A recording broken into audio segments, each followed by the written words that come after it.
Somebody's somewhere up in a hospital right now.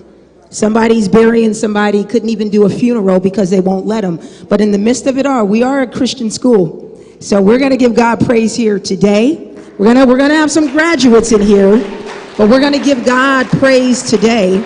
We're not going to be politically correct because my father founded this school on Christian principles. Since 1979, there is no way a small little church school up on 9th Street could have ever come this far. Schools all around are closing. In New England, there are schools that are closing like crazy. But still, since 1979, Pastor John Massey Jr. had a vision, and it wasn't just his vision, it was the vision that God had for him. And all these years later, it's you, and it's I, and it's the graduates, and it's family, and it's friends who are in this place today, regardless of COVID-19. So I don't know about you, but I'm going to just lift my hand and say, thank you, Jesus, before we even get that started. So we're so happy today. One of the people who have been, they say behind a great man is always a what? Is that true or false, ladies? Men, you guys got to say. Men is like, yeah, wife sitting next to me, right? Well, he's got a great one. And the great one is someone who's been by his side since 1979, since the school opened. She has been a mother to many students. She's been an aunt.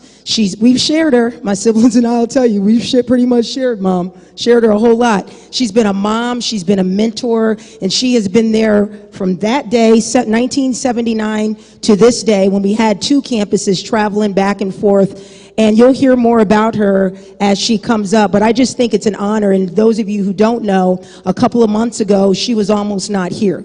We thought she wasn't going to be here. And so just the fact that my mother is sitting there healthy, in her right mind, is just an honor and a blessing to be able to have this commencement. So at this time, we'll talk more about her a little bit later. At this time, ladies and gentlemen, she's put in such hard work, and I know you're sitting, but can you stand at this time and give a nice round of applause for Sister Joan E. Massey. Now, our principal, that's my mommy. That's my mommy.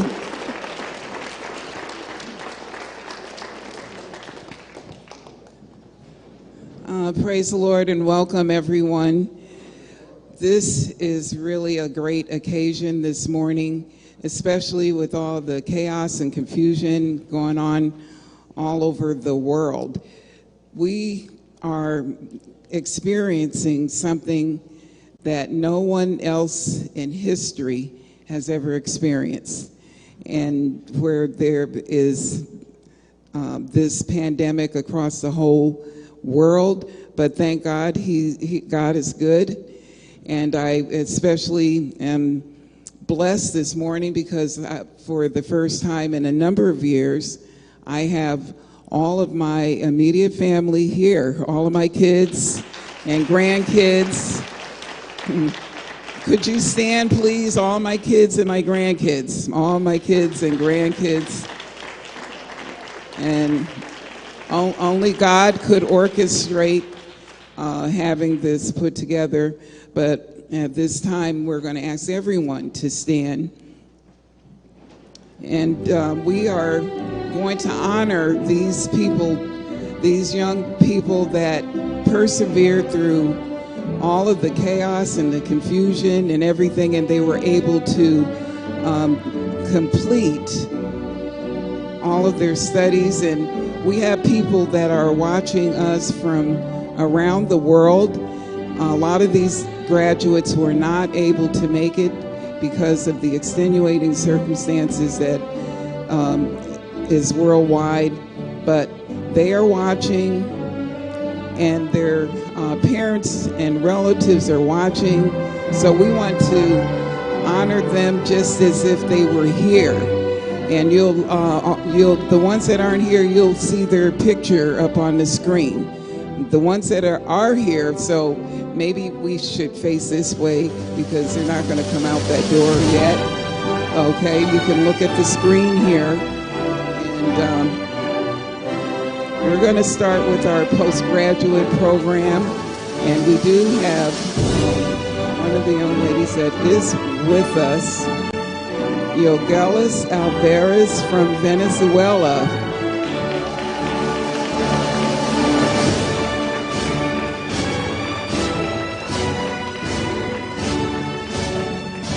And as they call their names, these are all our prep program students.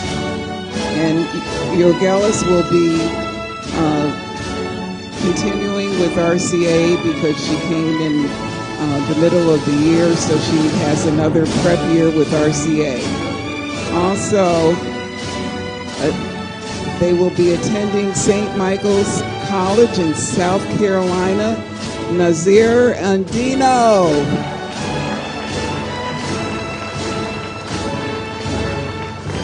And please, let's give these students a warm applause because their parents and they are watching. So, and also attending the Polytechnic of Milan in Italy, all the way from Italy, Jacopo Taccaro.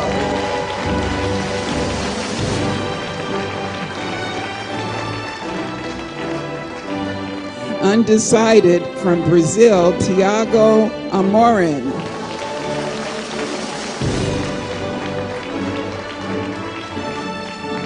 Attending Monroe County Community College in the fall, and her AAU coach is here, all the way from the Bahamas, Asia Strahan.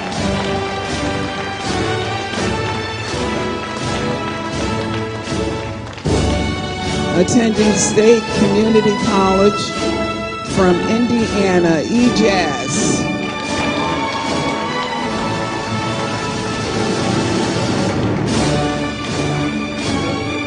Undecided, and he is with us from Venezuela, Jose Marquez.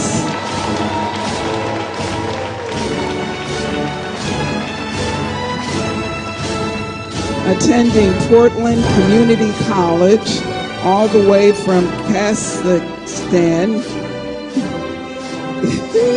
Excuse me.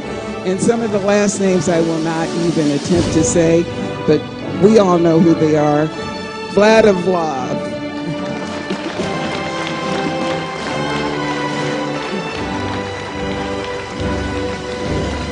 Attending Lemoyne College, all the way from Russia, Vladimir.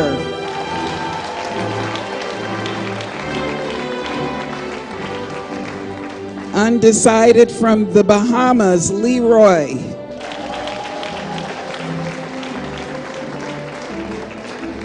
Undecided from the Dominican Republic, Pedro.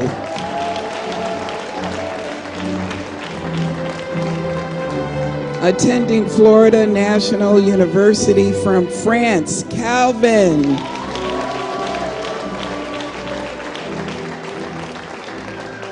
Undecided from Canada, Mark Anthony.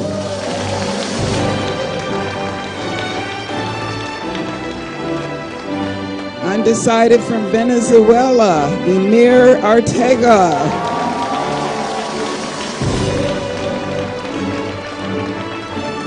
Attending Simpson College from Serbia, David Perchevis.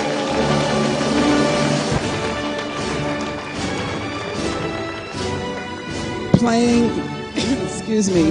professionally overseas from France, Kevin Zami.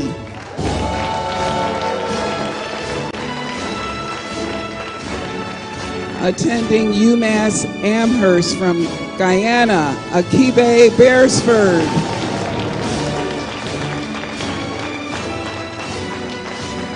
Undecided from the Bahamas, Savion.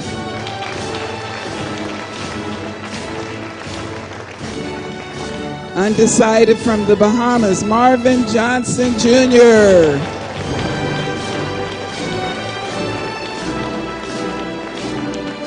Playing professionally overseas for the Antibes Sharks from France, Nathan Jean.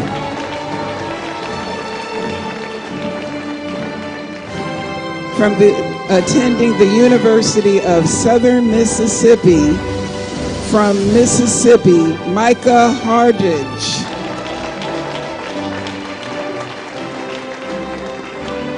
Undecided from the Bahamas, Regan Baston.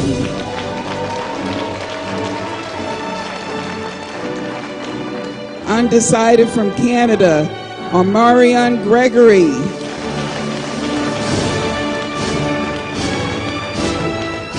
Attending St. Michael's College from Massachusetts, Chuma.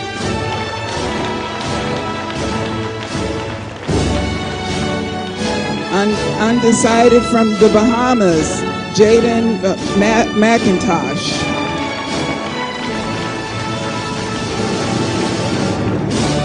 Undecided from the Bahamas, Calvin Meek Spence.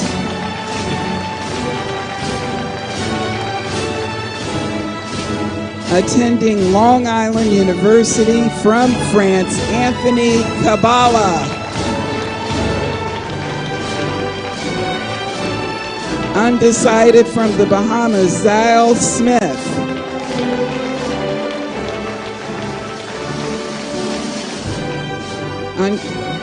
Attending Coley College from the Bahamas, Demetrius Roll.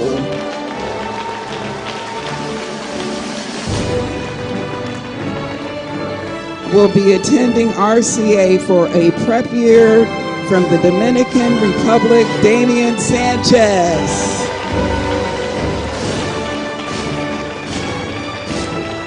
And now you can turn your attentions that way as we continue to announce our Redemption Christian Academy class of 2020.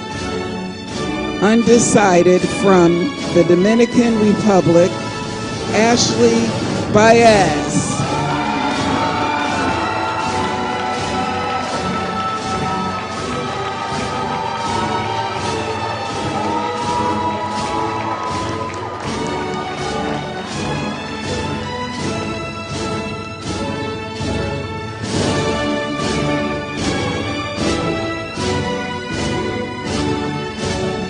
Attending Long Island University from Massachusetts, LaChastity Shaver.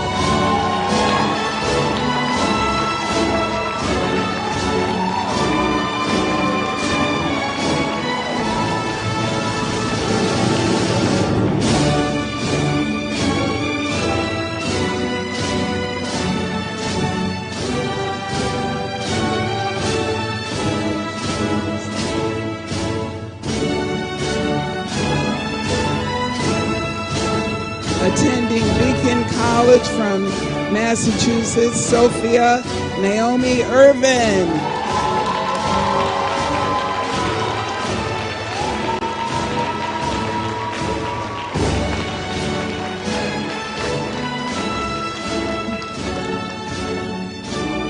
Attending a prep year from Brazil, Gabriel Sadati.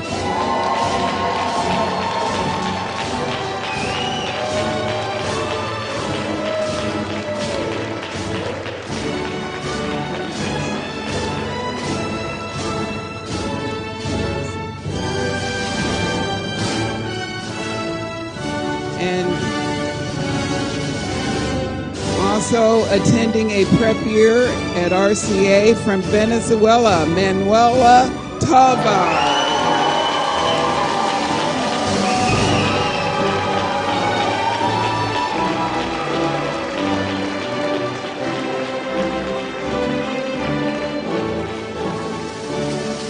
And our Redemption Christian Academy valedictorian,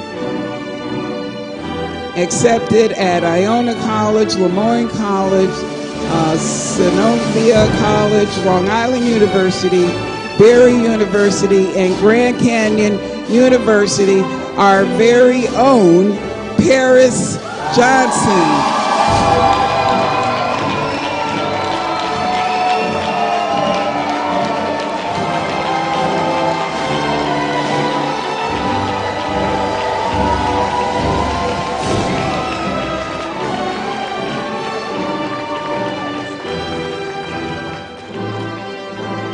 feel free to come up and take pictures real quick. You good? And we'll get some after. Okay, thank you so much. Let's give the graduates another round of applause, please. Thank you, Gabe. Thank you. Thank you, Gabe. Thank you, everyone. We'll be back.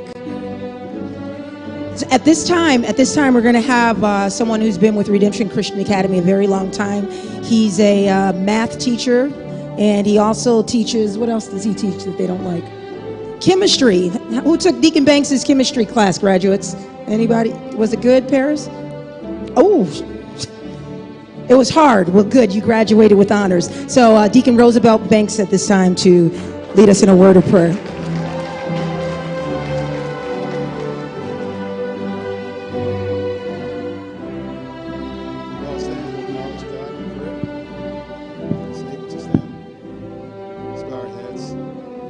Just once again, we thank you, Jesus. Such a time we thank you for our gathering together, and we can do it and everyone safe and secure. We ask that you bless this assembly right now, Lord God. We have trained these young adults in the way they should go, God. Give them a mind to continue in it as they go from here. We Redemption Christian Academy, Lord God. We thank you for Brother Massey, the vision that you gave him to start Redemption Christian Academy, and all the kids they've helped throughout the years. We just ask you that you come by here and bless all the songs, the speeches, and have thine own way. We want to give thy holy name, praise, honor, and the glory. We ask this in Jesus' name. Amen. At this time, there have been some outstanding students for Christian Service Awards. They're going to come at this time from junior high. Start making your way there. They're going to give us our scripture from elementary and junior high. Those of you who, I guess you practiced it. Those of you who practice elementary and junior high, Christian Service Awards.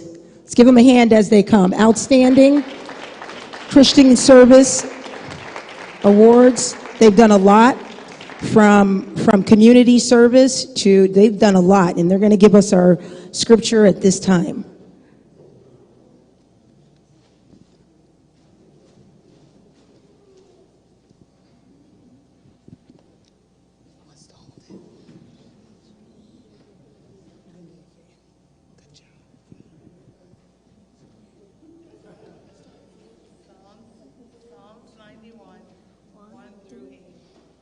That dwelleth in the secret place of the Most High shall abide under the shadow of the Almighty.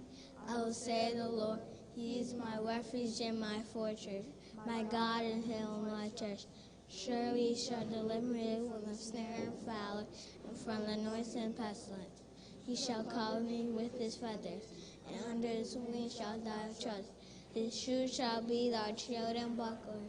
Thou shalt not be afraid for the terror by night, nor for the arrow that flies by day, nor for the pestilence that walketh in darkness, nor for the destruction that wasteth at noonday.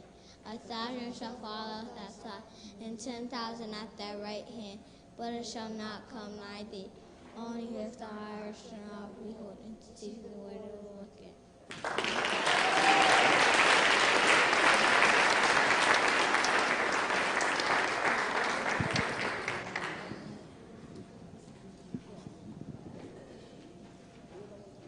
What a beautiful job of reciting the scripture. We thank God for that.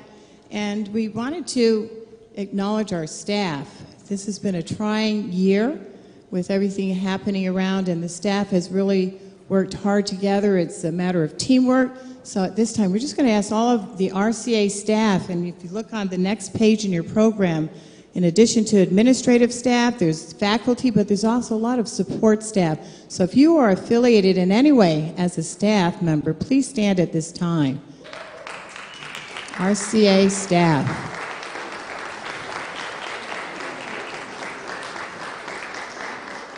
And so we're excited to be here for our 2020 commencement. If you look on the next page, there are a few staff and volunteers. I did want to mention about Mrs. Dwyer, who her first year here, she's also volunteered with our RCO program. She's jumped right in with activities. And also Miss Annie, Sister Annie, travels over an hour and a half to bring her grandchildren to school. and she also volunteers when she's here, so we're thankful for that. And we also have a number of volunteer teaching staff and supporters. We can put them up on the screen. And they've been with us for many, many years.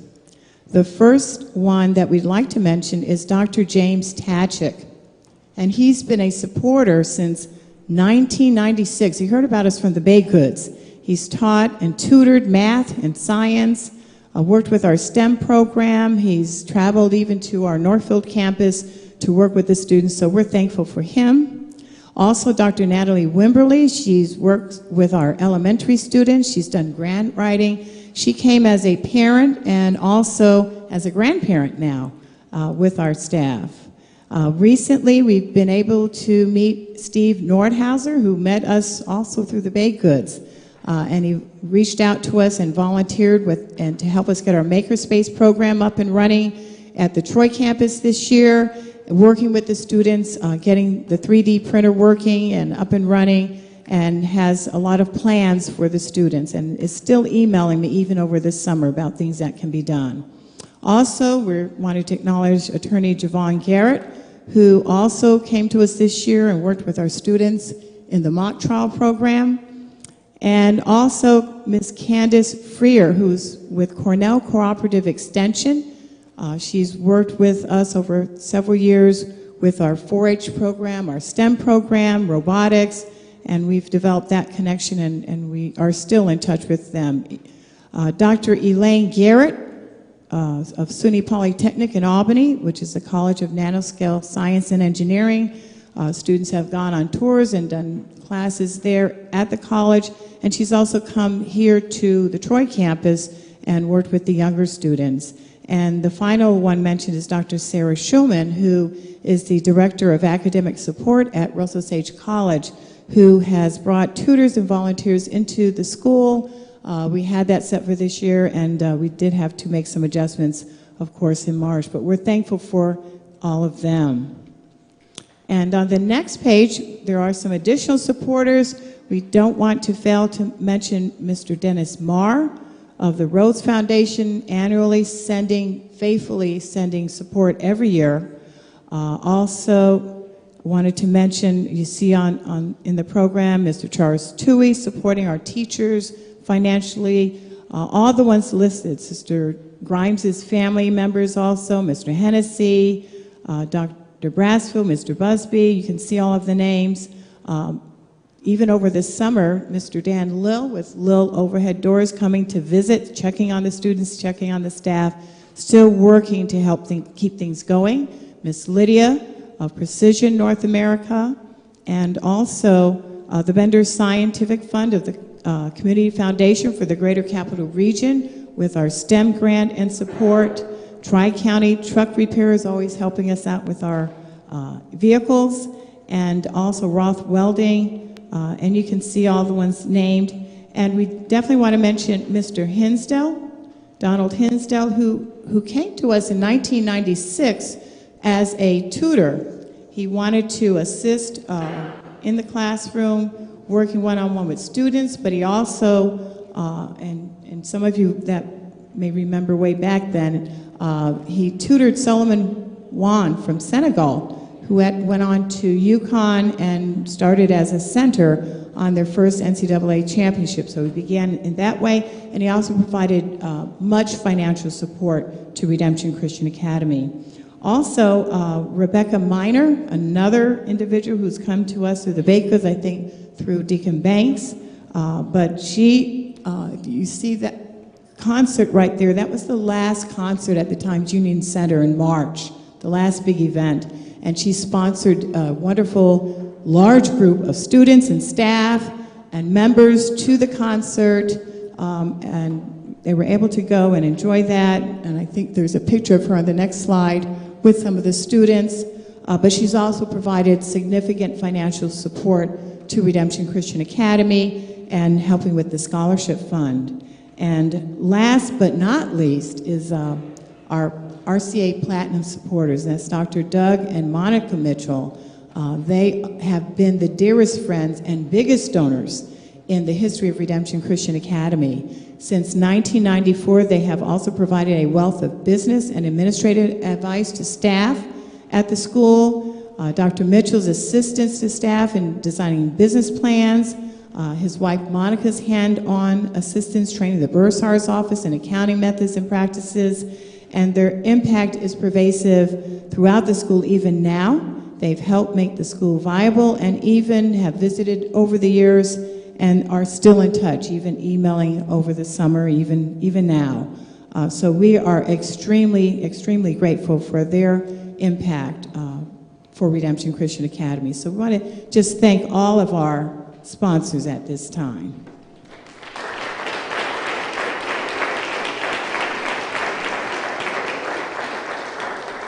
And we failed to introduce our Masters of Ceremony.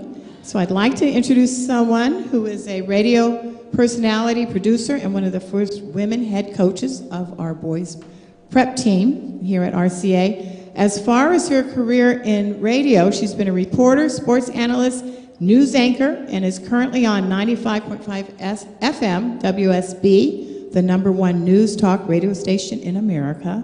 She's recently been acknowledged for her coverage of COVID-19 in Talkers Magazine, the top radio trade publication. She interviews celebrities, politicians, pastors, recently her father, and newsmakers. And I was talking to her earlier about her serious interview downtown Atlanta, but the Lord covered her and protected her.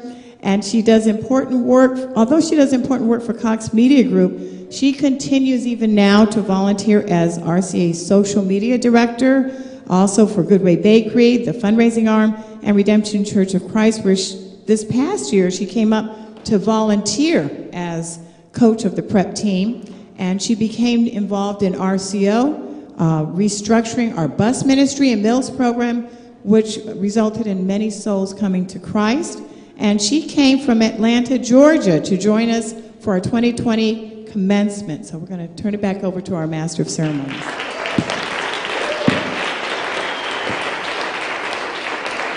And that is our vice principal, who we failed to acknowledge, that Sister Laura Holmes. She also has been with Redemption Christian Academy since 1979, has never, you left like for 2 years?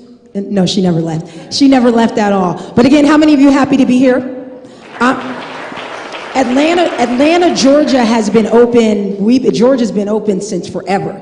And I can tell you right now, there's not been one high school commencement in person in Atlanta, Georgia. So when I tell you that we're blessed to be here right now, together, gathering, alive and well, we're blessed. So at this time, I know many of you have come from all over the place. We recognize our graduates, but if you're coming, we want to welcome you, those of you who are listening, watching us via live stream. We'd like to welcome you from all around the world. We really appreciate you tuning in to celebrate our graduates. And also, we'd like to acknowledge those of you who actually had to get on the road, come here, those of you, whether it was from Albany or whether it was from Troy, New York City, wherever it is that you came from, and you don't live in Troy, could you just stand and remain standing at this time for us, all of our visitors? Can you stand? Everybody. We appreciate you. We don't take your time for granted. We don't take your time. You may be seated. We don't take your time for granted. We don't take the fact that you're supporting your loved ones, and we really appreciate you being here. Thank you so much. At this time, as I've said, and I'll continue to say, because it's impressive to me that my father started this school in 1979. If you don't know anything about my father, he is a high school dropout, functionally illiterate until he met my mom, and she was like, you ain't gonna be dating me being that stupid. So she made him, basically, in a nutshell. So basically, he went on to where we are right now, least likely to succeed growing up in Philadelphia. So if my father can start an academic institution that has seen thousands of students, not just in America, but overseas, if he can start that on a wing, say that again? My mother wanted to make sure, I told you, he went on to get his master's degree. He went on to get his education. But if he can do that without a high school diploma, And now we have thousands and thousands of students and kids, and so many who are adults now around the world in their careers because of the vision that he had. You can do anything. There are zero excuses, and that's what he preaches and teaches here. In this place right now, we have many alumni who are here, including my brother, my sister, my nephew. Right now, all the alumni in all walks of life. Would you stand now? And if you're coming to sing in the choir, come walk to the choir. Stand. No, you want them to stand? She doesn't want you to walk yet. Alumni, just stand. Hold. Pause. All walks of life, all professions, all of our alumni. Stay standing, Coach Jimmy Wooten. This is a testament to Redemption Christian Academy. And now, if you're singing in the alumni choir, can you come forth at this time? In the alumni choir, there are many others who wanted to be here. The alumni choir consists of the alumni and some of our regular church members choir, but mostly alumni. So we're going to have a little bit of music. Y'all okay with that? Everybody okay with a little music? Okay. Then we're going to get to the program. And it's directed by, well, it's our alumni. That's my oldest sister who used to tease me relentlessly growing up, but she used to do my hair too. That's besides the point. But it's directed by another alumni, Michelle Wooten, Danielle, Sabrina, Lataya, just all of them. Give them a hand clap as they come up. Redemption Christian Academy alumni.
Can someone bring my mic back, please?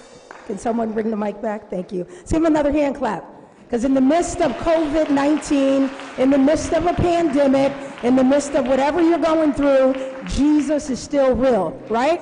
Am I talking to the right place? In the midst of it all, Jesus is still what? All right. We appreciate them. They'll be back.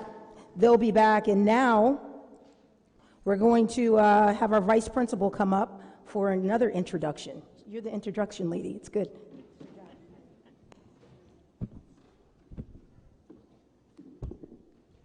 At this time, we'd like to introduce our athletic director who will come up and have remarks. He's from the class of 2005 and was an international student from the Bahamas.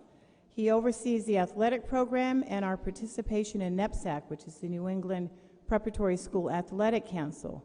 And this year we had 5 boys basketball teams and a girls team. And although the impact of the athletic program allows many students to attend college with scholarships, there are other important contributions that he makes to RCA. Once joining RCA staff and RCC ministry, known as the ministry, he became head baker and manager of Goodway Bakery, which supports RCA's scholarship program as the fundraising arm of the school, and that keeps us going. I can remember in Northfield times where he would travel back and forth to Troy in one day, just checking on the bakery, tweaking things, and helping with production and recipes as needed. But most importantly is his spiritual impact on RCA. Back in 2002, our principal, Sister Joan Massey, founded Teens Loving Christ and our Pathfinders Auxiliary for our young people. And during those early years, Minister Tristan, along with who was to become his wife, Sister Marquita, and also Sister LaJoan, they have worked very hard to build the Pathfinders program. And in recent years, conferences have been held with out-of-town speakers flying in, gospel music groups being a part of it, adults and young people as well now enjoy Pathfinder Friday Night Live, and we just had one recently, as well as Pathfinder Sunday. And so the greatest blessing is that since the inception of Teens Loving Christ, over 100 young people have made a commitment to abstinence and purity by taking the Dove, Daughters of Virtue, SOAR, Sons of Redemption vow. So at this time, we'd like to have our athletic director come forth with words and remarks.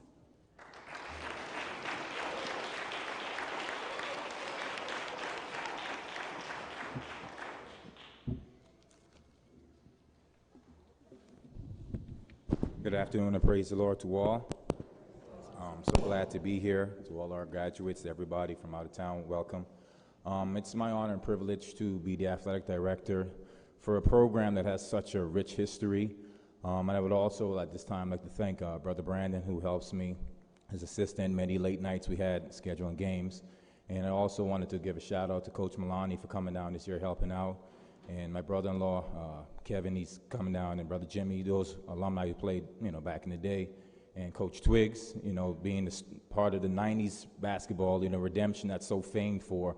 I remember a few months ago, I got pulled over by the police. So I didn't come to a complete stop at the stop sign, whatever.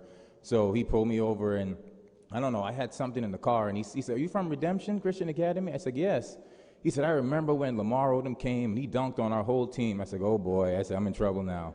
And then he said, "You know what?" He said, "You just go ahead." He said, "I remember those teams," and you still go to the barber shops and you hear all of the stories. So that's part of the, the rich history that we've had. And, I think so many has tried to put redemption in a box in comparison with, other schools and other programs. And me being an athletic director, I can say, it's sort of unorthodox the way we do things. We don't hold tryouts. We just take kids in. We just roll out the basketball and play. So for us, that comes with some challenges. Kids don't speak the language, and but every year we've been blessed. We get some high caliber games, and for kids to come to the U.S. for the first time and get scholarships, and even have the opportunity to get scholarships, I think it's a blessing.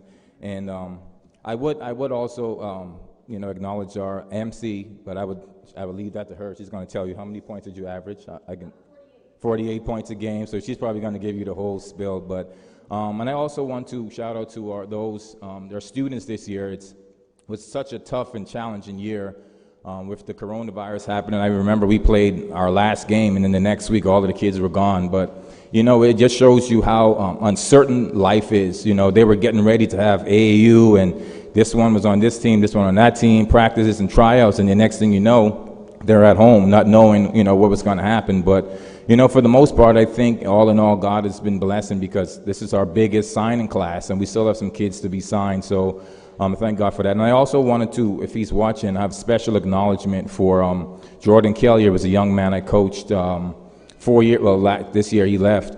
And his journey has really been a testament of what redemption stands for. I remember he came in his 9th grade year, his first year. He didn't play at all, wanted to quit, wanted to give up. But he kept coming back, and he was told by so many, you're not good enough, you're not going to make it. He was told by a coach. He said, you need to just quit basketball. He said, you're never going to be anything. Even up to the time he left. And many nights he came knocking on my door. Coach, please talk to me, talking. So we talked. I said, just stick with it. Just stick with it. He stuck with it. Now he spent 1 year in junior college. Now he's signed to the University of Utah. And it caught many by surprise. And I knew for him it would be, he always had his sister. He is home in Jamaica. He's always had his mother and his sister, and seeing how his focus. And I also would compare another story. Many of you know Carlos. He came to us, I think it was about 3 years ago, and I'll never forget. He left a speech when he was departing, and he said, if it wasn't for redemption, he said he graduated at 16. He said he was selling ice cream with his mother. His basketball dreams were done, and we took him on. I didn't get any film. Somebody said, hey, we have a kid. Do you want to take him? I said, sure. We took him, and now I think 3 years later, now he's signed to McNeese State, Division I. And so thank God for all of that, and thank God for all of those supporters, all of those that came to the games, and we just thank God for that.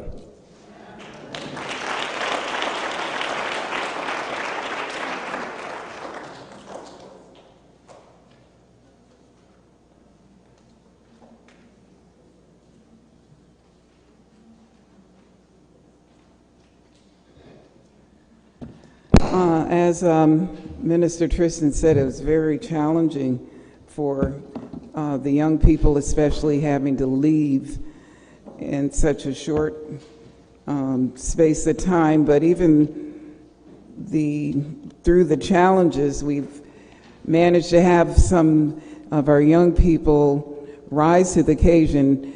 Especially, you saw the number of kids that finished and completed. But we do have some students that we'd like to acknowledge right now.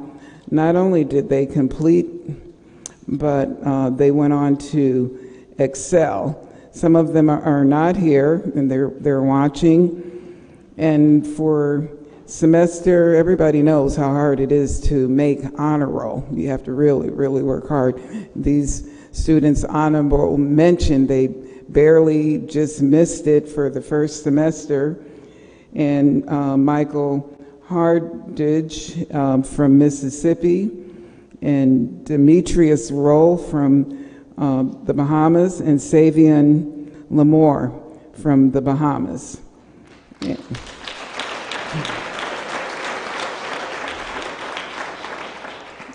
And we're acknowledging semester 1 honor roll because we were not able to have our regular semester awards like we normally do. So we would like to honor these students who really persevered and made semester 1 honor roll. Regan Baston from the Bahamas. Let's hear it. Their family is watching. Got family watching. Akibe Beresford, and Chuma,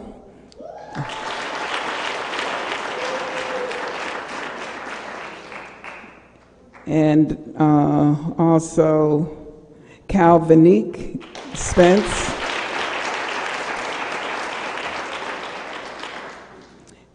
and the following students made year-end honorable mention. They just barely made it. Barely missed it. honor roll for the whole year in spite of having to leave early, and that's Regan Baston, Michael Hardage, Savian Lamore, and Demetrius Rowe. And the others, there's a few more that I'd like to acknowledge as they come up to speak. And as you know, Redemption Christian Academy, we've taken students that do not speak English. There are requirements at a lot of other schools that you be able to pass certain clip tests or whatever to have some kind of knowledge of speaking English. But we've taken students, and one of our first speaker, she did not speak a word of English when she first came. And she is so shy, she would not come up to give her speech. But we have her on video, and she has consented to let us play her video. And this is Ashley Baez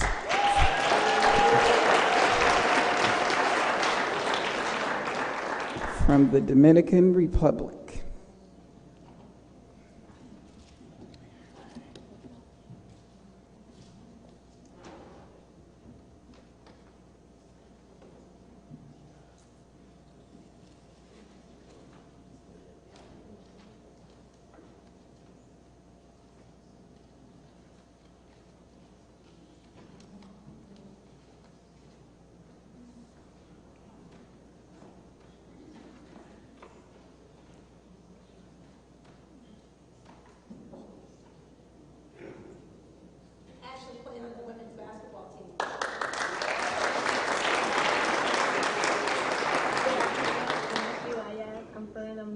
Republic. I just want to say thank you, God, for bringing me here. Thank you to my parents, to my family, and other staff who are helping me get through this tough time. I want to thank Sister Walker for doing an amazing job at this school. And also, I want to thank Elder Massey because he's amazing too. When I got here, I developed into a better person and I learned new things. And finally, I want to tell all my friends that never give up, work hard, and remember, guys, the sky is the limit. Stand up, Ashley. Stand up.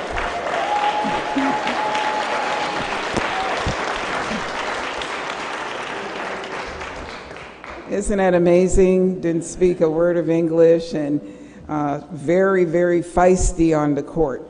Very feisty. Very feisty. And part of our women's basketball team, and they went on to win a championship in Las Vegas, the first time ever. First time ever. The next young lady that is going to come and have words of expression.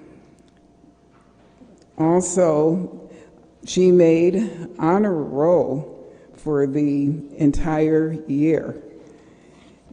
And she is a student, scholar, athlete. Chastity Shaver from Massachusetts is going to come at this time.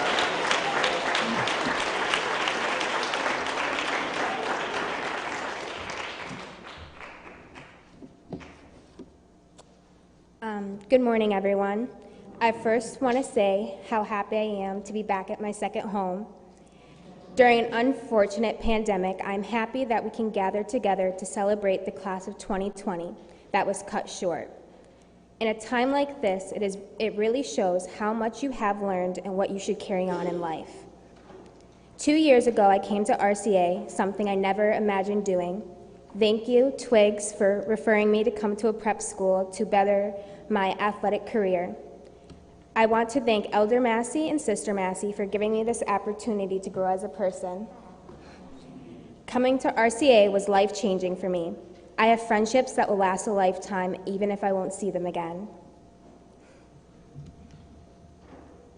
I gained a relationship with God, something that I was seeking before I came here. However, I am grateful that coming here pushed me to gain this relationship and to learn new things. I want to give a special thanks to the teachers that taught me the last 2 years and pushed me academically to do better and to learn things on my own with my handheld computer. I want to say thank you to the fundraisers and the bakers. Without you, there would be no school. I was fortunate enough to work in the bakery and fundraise a lot more, seeing that we were in Troy this year. I enjoyed fundraising with different staff members, such as Sister Cookie, Sister Penny, Brother Jamie, and many more. They work every day making sure that we have a school, and the hard work and dedication shows how much they care for us. I want to say thank you to Sister Niqua, Sister Nikki, Sister Grimes, and Sister Walker for being my second moms. You all opened my eyes and showed me what it's like to be yourself and to be confident and a real woman. I would also like to say a special thank you to Sister Marquita and Minister Tristan for believing in me for the last 2 years and pushing me to be a better athlete. I would also like to say a big thank you to Deacon Banks for taking me under his wing and treating me like one of his own.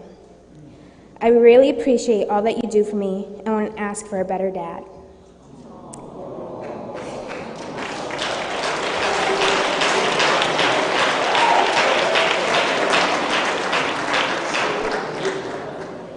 I want to say thank you to my former teammates in making my senior year one to remember. We had our ups and downs, but at the end of the day, we pulled together and still got a championship.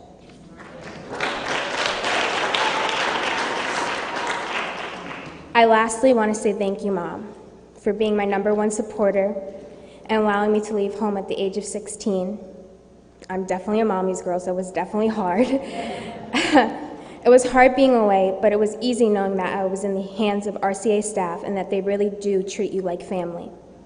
I love you all, and I know that no matter where I am, you will all support me along my journey. With that being said, class of 2020, I want to leave you with one last thing. This is not the end. This is just the beginning of a new chapter, and we will do well as long as we believe. We can do all things through Christ who strengthens us. He's always on time. Just call on his name and he will be there. Thank you.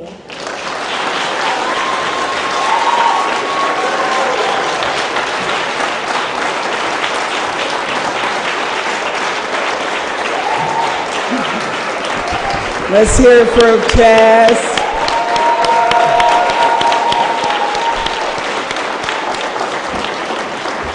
And she will be attending Long Island University in the fall.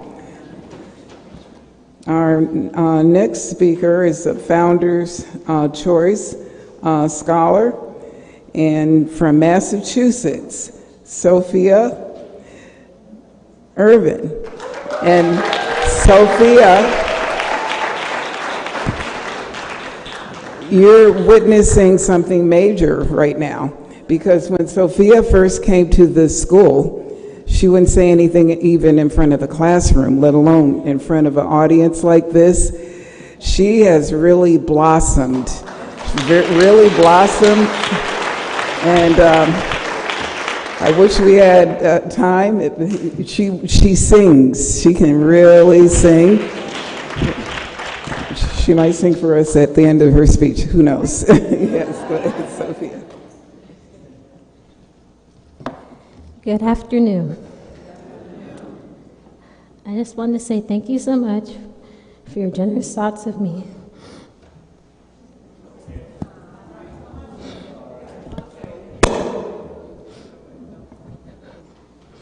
On my graduation day, I am so thankful. Your thankfulness is a gift I will treasure. I want to thank Elder and Sister Massey. Please accept my warmest Thankful wishes for allowing me to attend RCA and for making my graduation day special and a memorable one. I want to thank all my friends, family, and teachers for being there for me every step of the way, through hard times and good times. Thank you, and I love you all.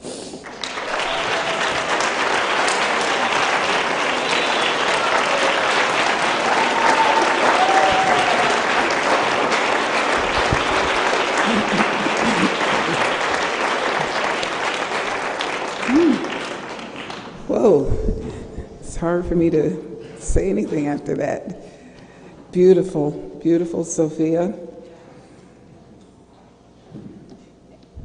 And many of you know, well, everybody knows that when the country was shut down, all of a sudden, students had to leave and go different places.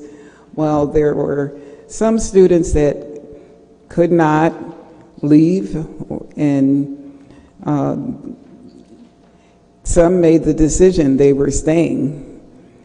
And all the way from Brazil, another Founder's Choice Scholar that managed to achieve academic excellence while he's here at RCA, and will be attending RCA for a prep year, and it's been a pleasure to have him all during this shutdown. Gabriel Sadati from Brazil. Let's hear it.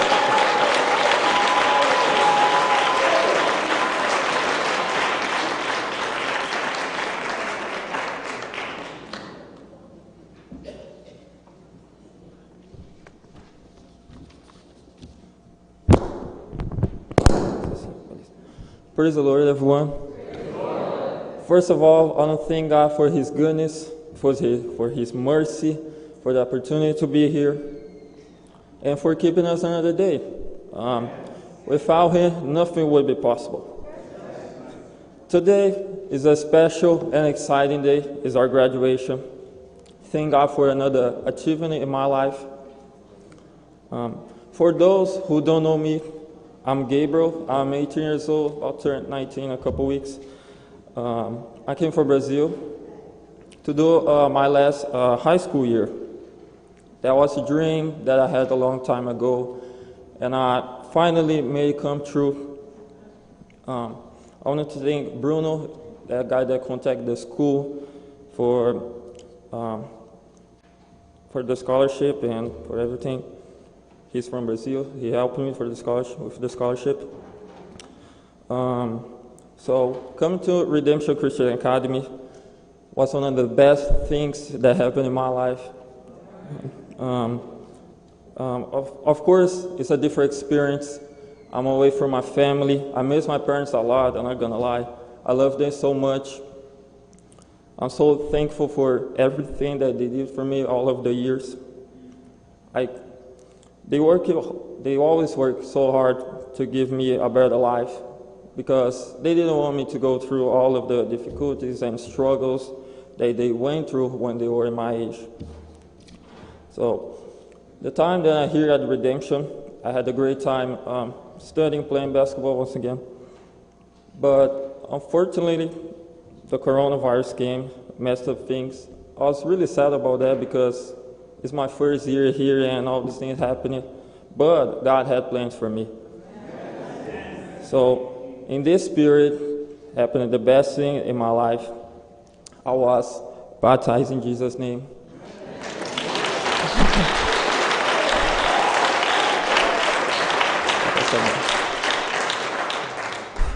I can't even describe how good He is to me. He is doing wonderful things in my life. And one song came to my mind a couple of days ago, and the song says, "When I think the goodness of Jesus and all He's done for me,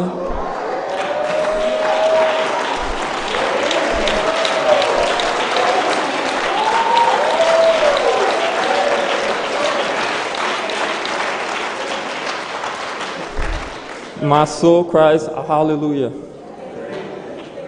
I'm so grateful for the opportunity to be here once again. I want to thank Elder Massey, Sister Holmes, Sister Walker, Minister Tristan, Coach Josh, Coach Brandon, and all the RCA members for the opportunity that you gave me. Thank you so much.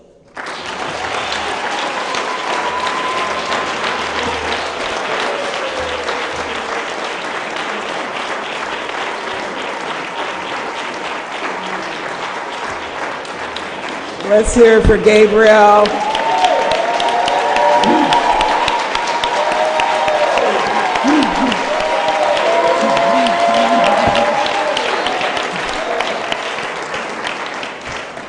I know his parents are very happy right now.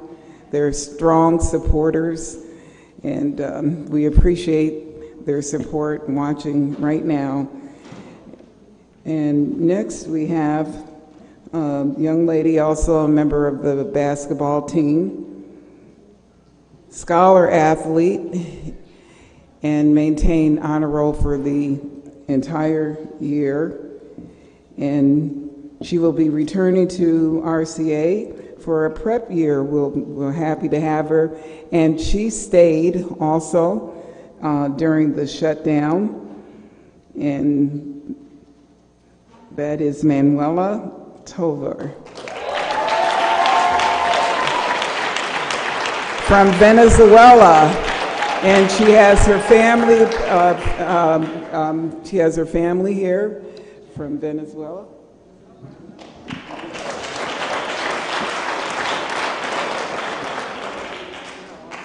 Good morning. I am Manuela from Venezuela.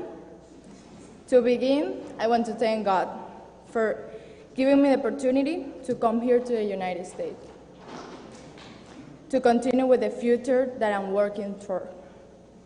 I thank God for blessing me every day, getting me on the right path, and opening doors for me. Also, I would like to thank all my family.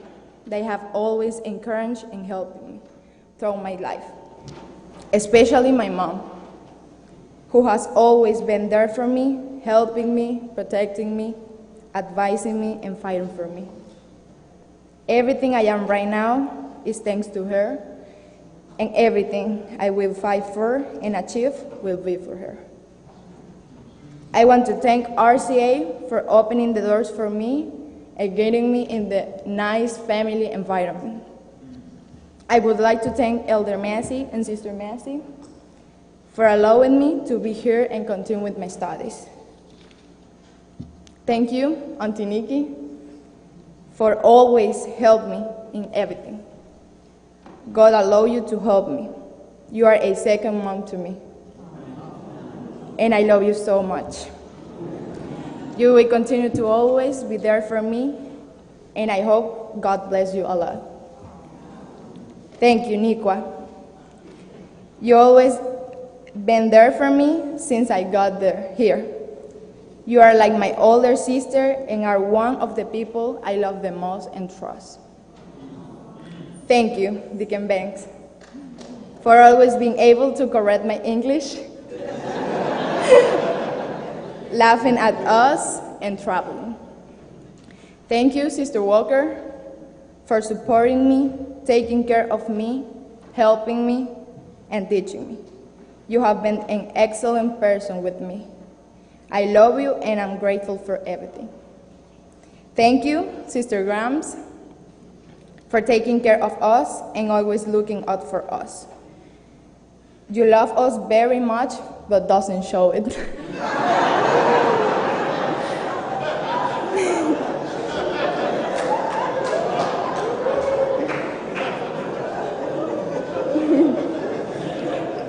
Joy and I can tell we love you so much.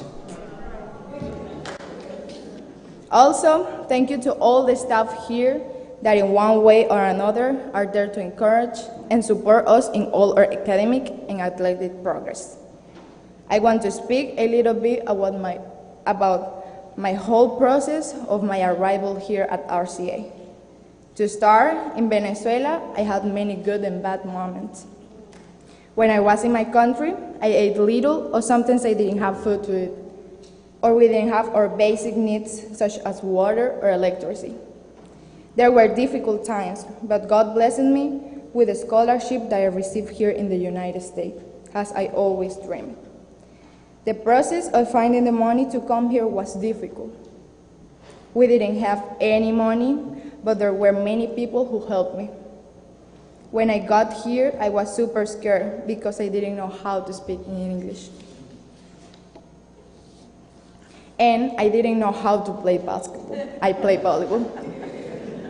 This is a process that has taken time, and I know it will be accomplished.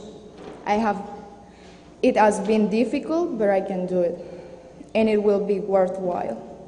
I told myself that if I had gone through all the troubles in Venezuela, I should not be afraid of something new. I can also do this.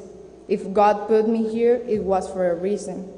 That is to continue with my future and goals in a better place, to grow as I have been doing here at school and at church. Despite all the difficult moments, I cannot forget the happy and the great experience that I have spent here. I went to New York City and Vermont at Christmas. I have made very good friends, Jojo, Ashley, Jose, Luis, Alida, and many more. The season was a good experience. I traveled to many places like Las Vegas and South Carolina. I enjoyed being in class, playing and joking with the little kids that I love very much, and I think they love me. There are many other good moments that mark my stay here at RCA. To finish, thank you, Lord, for helping me and give me the opportunity to graduate today and be able to pass to the next level, college. As Philippians 4:13 says, I can do all things through Christ who gives me the strength. Thank you.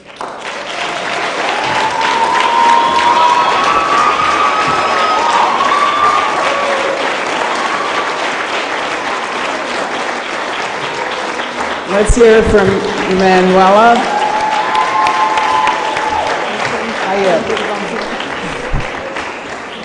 And I have to make a correction. I gave Manuela parents from the DR. Sorry, Ashley. Those are Ashley's people right there. Okay, so I saw her cutting her eyes like, what? That's my family. But Manuela, just like Ashley, could not speak English. Isn't this amazing?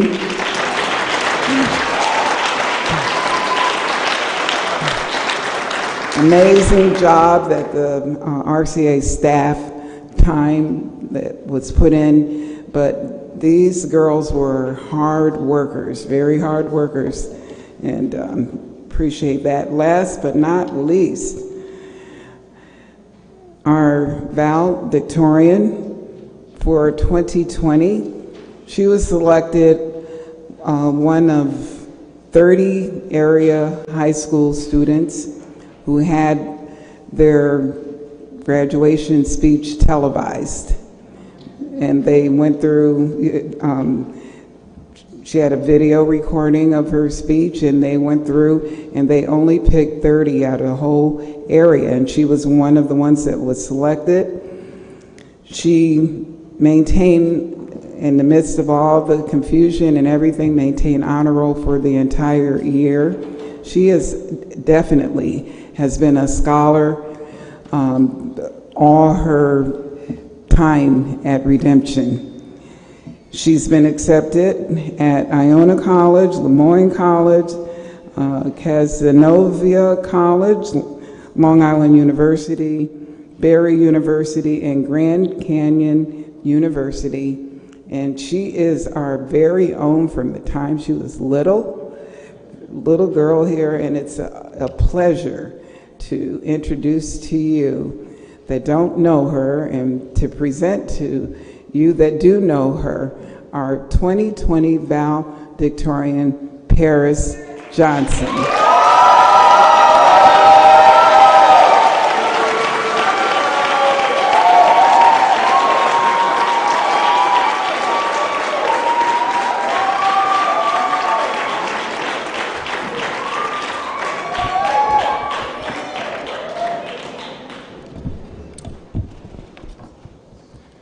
Before I start, I'm gonna say, if you haven't watched that video, please don't, it's terrible. Good afternoon, everyone. Before I begin, I would like to thank God for allowing me to see this beautiful day. Without him, I wouldn't be able to be here before you. I would like to thank my parents who've been there for me from the start, even when no one else was. They have put up with me for the last 18 years and still continue to do so, and for that, I want to say thank you. To my grandparents, I want to thank you guys. They're the ones I go to. My parents say no, so I still get what I want. And I want to thank my family that traveled here to see me. I want to thank Elder John Massey Jr., the founder of Redemption Christian Academy, and his wife, Sister Massey, our principal. Thank you for the opportunity to attend RCA.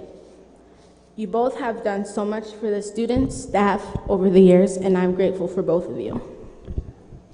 To all of my teachers and staff members from the beginning until now, every one of you that I have had in life has played an important part in my success. Without you, it wouldn't have been easy to learn. I'm very blessed to be in this position, realizing that in today's world, many teens do not receive the opportunity to graduate.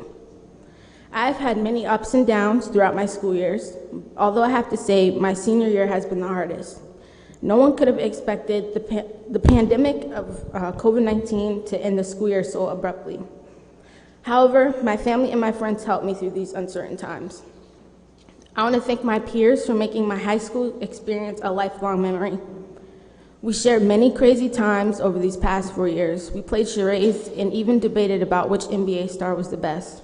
And the guys thought they were going to the NBA, but they're not. Then there was math. Math and I did not get along too well. However, the classes at RCA made that easy for me. One of the many things that I love about RCA is that students were taught at their own level, giving them the chance to expand their learning capabilities. If we could go beyond our level of learning, RCA made that possible for us. When we didn't excel, our teachers pushed us to do better and believed in us. And as a result of their patience, none of us fell behind. Sometimes our classes relied on using our hands instead of our pens. We had a permaculture class where we learned survival skills, which plants were good for medicine and food, and which plants were poisonous. And if you didn't see him, Judah was outside eating the grass, and everyone was confused, like, what are you guys eating? And I'm like, it's medicine, nobody believed me. My grandmother's scared of the grass. At this time, we didn't realize that we would carry this on for the rest of our lives. At RCA, I learned that appearance is everything. You will never have another opportunity to make a first impression. What you look like, says a lot about you, especially your character, as my mom always says. When the school would go on field trips, everyone we encountered would compliment our well-behaved students. The people loved us. They would often tell us how they enjoyed seeing young people staying out of trouble and doing something good for others. The highlight of our year, however, is when Elder Massey would come to speak to us. Even though we weren't in class, we were learning. Elder Massey never failed to teach us something new. We learned things that no other school would teach us. We had the truth. At RCA, I learned never to believe something just because someone said it was true. We were taught to be thinkers and do our own research. One of the biggest problems with our generation is that we often don't think. We often rely on false information that we see on television and social media instead of using common sense. We often take things at face value, no matter how insane they really are. During his many talks with the student body, Elder Massey would often say that he would be satisfied if he could just reach 1/3 of us. I am proud to say that I am a part of the 1/3 that he reached.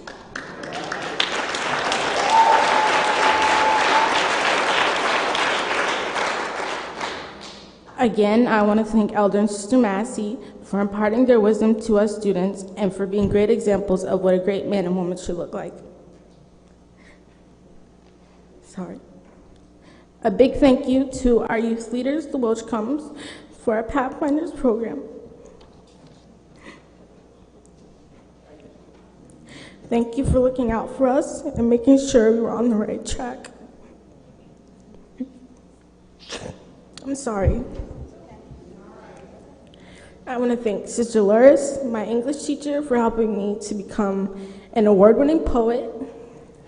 And Deacon Banks for always telling me during science class, "Ma'am, please speak proper English." Thank you. I want to thank Sister Holmes, my math teacher, for making my arch enemy math easy to understand and somewhat bearable. Also, Elder Holmes, who spoke to me in French every day, even though I didn't understand him. Sister Walker, it seems she knew how to do everything: sewing, gardening, speaking Spanish. And last but not least, Sister Grimes. I can't even begin to tell you what we learned in her class. Just know that someone can get struck by lightning and survive twice.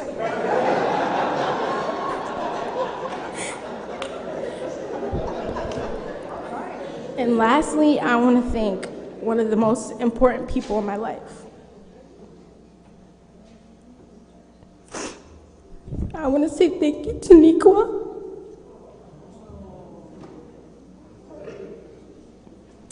I'm sorry.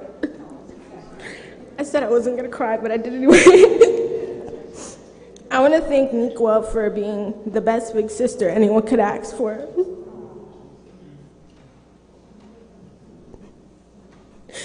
When I was down, when I was up, she was always there. She told me the truth about myself when others wouldn't. And she made sure that I became the young lady that I am today. I want to thank you for that, Nikwa.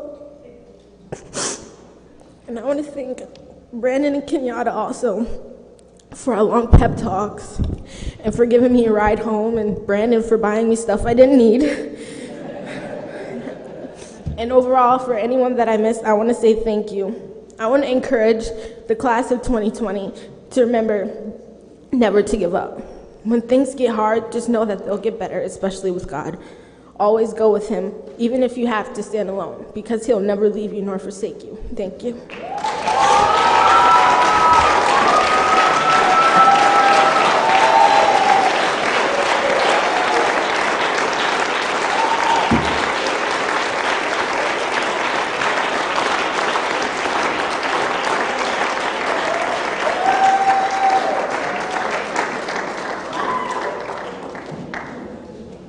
Let's give everyone who gave a speech another round of applause, please. And those of you watching via live stream, we see you. Thank you so much for all of your comments on our Facebook page. From the mother of Calvinique to the entire administration, staffs, and Father Massey, thank you for the opportunity that you granted my daughter Calvinique Spence. Thank you all. May the Lord continue to bless you. Minister Tristan Jordan's watching. He said thank you so very much.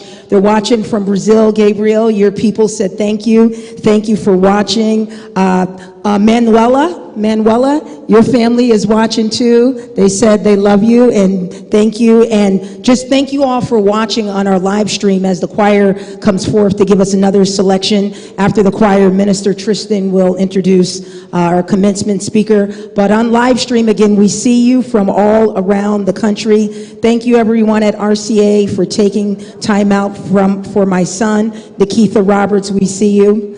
Also, Manuela, this is for you. Congratulations. We are so proud of you. We miss you and we love you so much.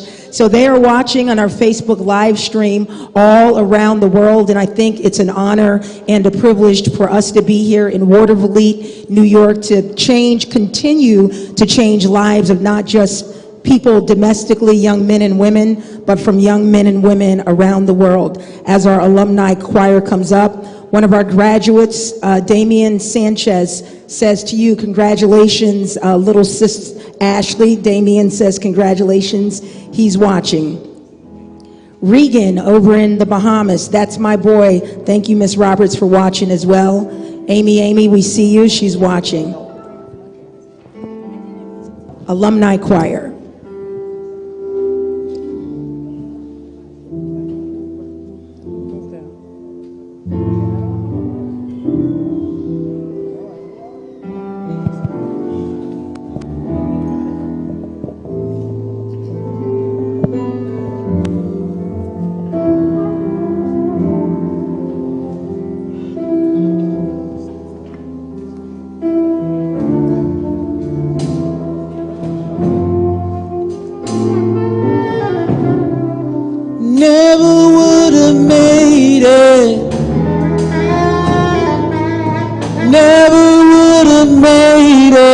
Without you, I would have lost it all. But now I see that you were there for me. I can say, never would have made it. Never would have made it without you. I would have lost it all. But now I see that you were there for me. I can say I'm stronger. Yeah. I'm wiser. Yeah. I'm better. Yeah, so much better. All right. When I look back, oh, you brought me through. Oh, we know we never would have made it. Never would have made it. Oh, I never would have made it without you. Oh, I would have lost it all. But now I see that you were there for me. I can say, never would have made it. Oh, I never would have made it without you. Oh, I would have lost it all. But now I see that you were there for me. I can say, I'm stronger, I'm wiser, I'm better, so much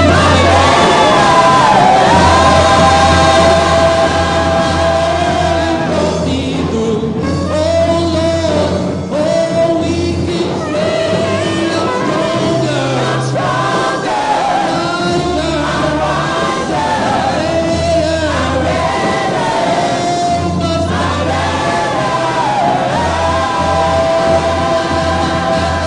brought me through. Oh Lord, we say we never would have made it. Never would have made it. Lord, we never would have made it without you. Now I see that you were there for me. I can say I'm stronger, wiser, I'm better, so much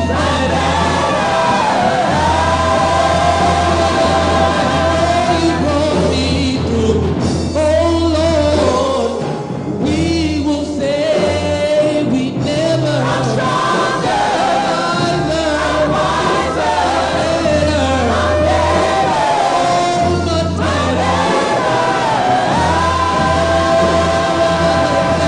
you brought me through. Oh Lord, we will say we never would have made it. Oh, we never would have made it without you. Oh, I would have lost it all.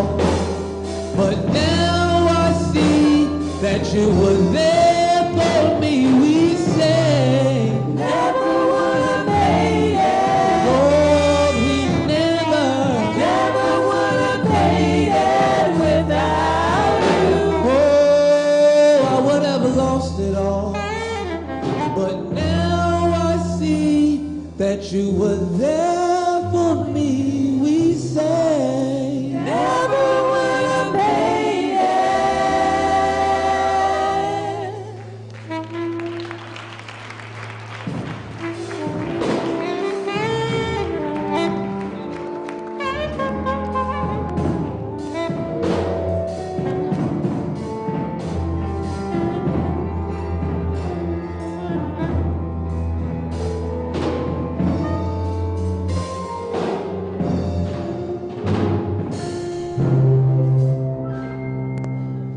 We thank the choir for that selection. And truly, I believe we all can say that we wouldn't have made it unless the Lord had been our helper. At this time, I would like to introduce our speaker. John Maxwell said, "The pessimist complains about the wind, the optimist expects it to change, and the leader adjusts the sails." Also, Maya Angelou said, I've learned that people will forget what you said, people will forget what you did, but people will never forget the way you made them feel. And my first experience with our speaker is the feeling of respect and how to be a man that I've immediately saw. And the ability to impart life lessons and make things so easy. I remember we went to a tournament in Atlanta, a basketball tournament in Atlanta. I think it was about 8 of us. And we walked into the gym, and we came through this little tunnel, this little hallway, and I saw the team that we were playing, and then when the whole crowd, they saw us walking in to play, they all, everybody, the whole gym started laughing at us. So I'm like, what are they laughing at? And then when I saw the team, then I understood. I mean, they had 4 guys 7 feet tall, and I mean, the whole gym, they were pointing, they said, we were going to play them. So our speaker said, he said, I'm not worried about them bums. In my mind, I'm thinking, how are we going to beat them?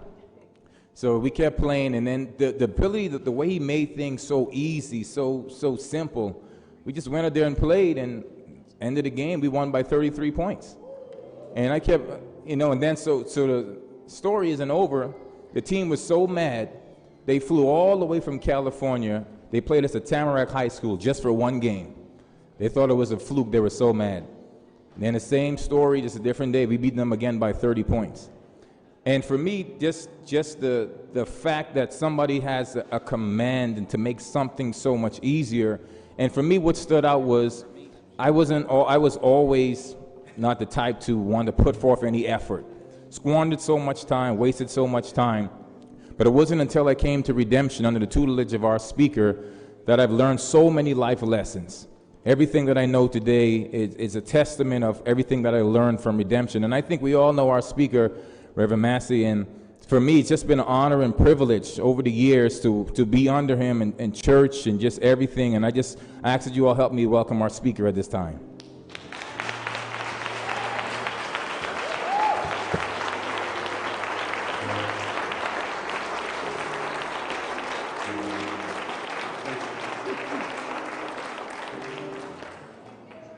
Thank you for the undeserving introduction. You may be seated. This is July 12th. I don't know what is more important, the graduation. I haven't seen my little girls in a while. Who am I missing? Yes, and my boys. They're all my kids while they're here. This is going to be a little unusual. In fact, for the whole world, this type of graduation will be a memorable one that you'll never forget. One that is quite different for me because it deals particularly with the immediate future. I apologize if I seem a little redundant once I get started because we have people from 12, 13, 14 different countries with marginalized language barriers. And so by being an American, how the English like to say, we don't really speak English, we speak American. And so most of the world speak English, and American English is just a byproduct of that. So I'm conscious of that, and I'm going to be using some phrases and some terms that Americans are familiar with, but when you have all these different countries that are tuning in, I probably won't be able to completely clarify and make things as explicit as I possibly can. But we will dwell on the most important thing for the past year, 2019-20, particularly for the children that are here for the first year here. It's an experience. Everyone that attended RCA and made it learned something valuable, a life experience. And I'm going to predicate, well, let me say the foundation of everything that I'm going to say is this, Bible-based. You know why there's a Redemption Christian Academy? Because of this. Why is there me? Because of this here. And the most important thing is in teaching, I don't care if it's employment,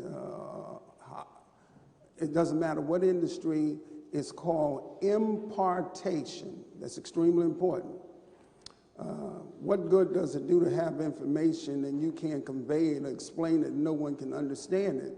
So the difference between teachers is not degrees and credentials. It's their ability to impart, which is called impartation. So we take extreme esteem in impartation. I'll use a word that I don't like to use because of the denotation, not connotation. Most people say take a lot of pride. Well, that's not a word that's in my vocabulary that I choose to use. It's esteem, and we won't get into all the reasons why. And so the staff is held accountable for impartation. What good does it do to teach if the students aren't learning? And that's the difference. The other difference between us, I want to point out, in most schools, not all of them, the majority of the schools, is that we teach and prioritize thinking. All these students, they tell you, they've heard it numerous times, think. What good does it do to have an education, have knowledge, and you don't know how to use it? You have to think. And in society, and we're talking about worldwide, most societies, you're taught to accept and receive information, but you don't know what to do with it. 15% of all the taxi cab drivers in America have degrees, college degrees. Well, do you need a college degree to drive a taxi cab? So something's wrong with that picture. You have professors worldwide talking about college is nothing more than indoctrination, that you learn very little when you go to college unless it's a specific trade or a specific industry. But we also teach the most important things about thinking, and all these children will tell you about. It's about money, buying sneakers, economy. We tell you about the mindset and why does society think the way they think. We show them examples of teenagers that are entrepreneurs. The value of being an entrepreneur. Most don't realize that once you're indoctrinated in another school, all they do is teach you to do is fit into a specific structure. And it's a corporate structure, which is right to a point, to a great degree. But they never get you to think outside of the box. And what is outside of the box? What is your real aptitude? So what do you mean your real aptitude? Well, it might be music, it might be art, it might be, coming from Philadelphia, we call hustling, but hustling really means selling. Nobody thinks about selling. No one thinks about the most important learning discipline in the world. It's not engineering, it's not being a doctor, it's not any of that. It's agriculture. And in a few months or so, you're going to see that agriculture is the most important learning discipline in the world. You can have all the degrees in the world. If you don't eat, what good does it do? You can be a scientist. If you don't eat, what good does it do? So we teach kids that they have hands-on experience. We're quite different. Then on top of that, we tell the kids, say you must learn to be a polymath. I hope my kids remember what a polymath is. I hope these babies, these children do. Polymath. You just can't know how to do one thing. That's over with. That's antiquated. If you're an accountant, you got to learn how to do something else. If you're a sociologist, you got to learn to do something else. You just can't do one thing. You have to be a polymath. Then the other thing that they learn here that they're not learning in other places is to be autodidact. Autodidact means you are a lifelong learner. You teach yourself. We told the kids about that. You must responsibility to teach yourself forever. Now we're going to go back to thinking. The most important, outside of art, the most important foundation is to understand the working mechanics of the science of the whole world.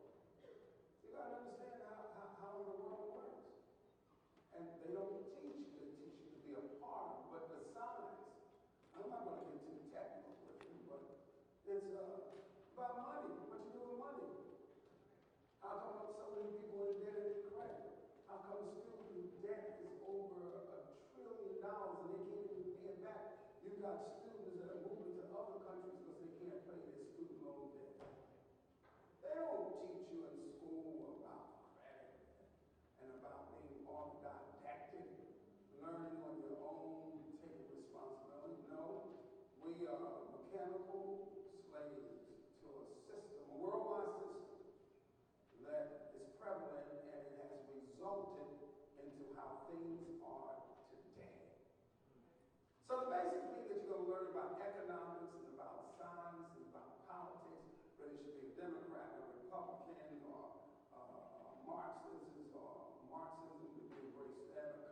don't even need the scripture, the Bible, to understand it. All you have to do is learn how to think.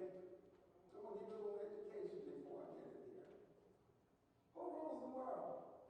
All of America, the British, the Parliament, the President, the Prime Minister. They rule nothing. They are what you call spokesmen. Speaks for. All mad at Clinton, I'm mad at, who else? I'm mad at Bush, and I'm mad at Trump. That's just a person. A person does not run the world. A system.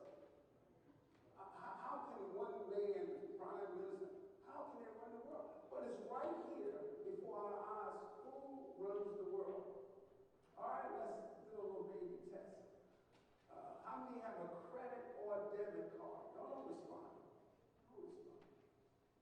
That's control. If you have a credit card or a debit card, that's control.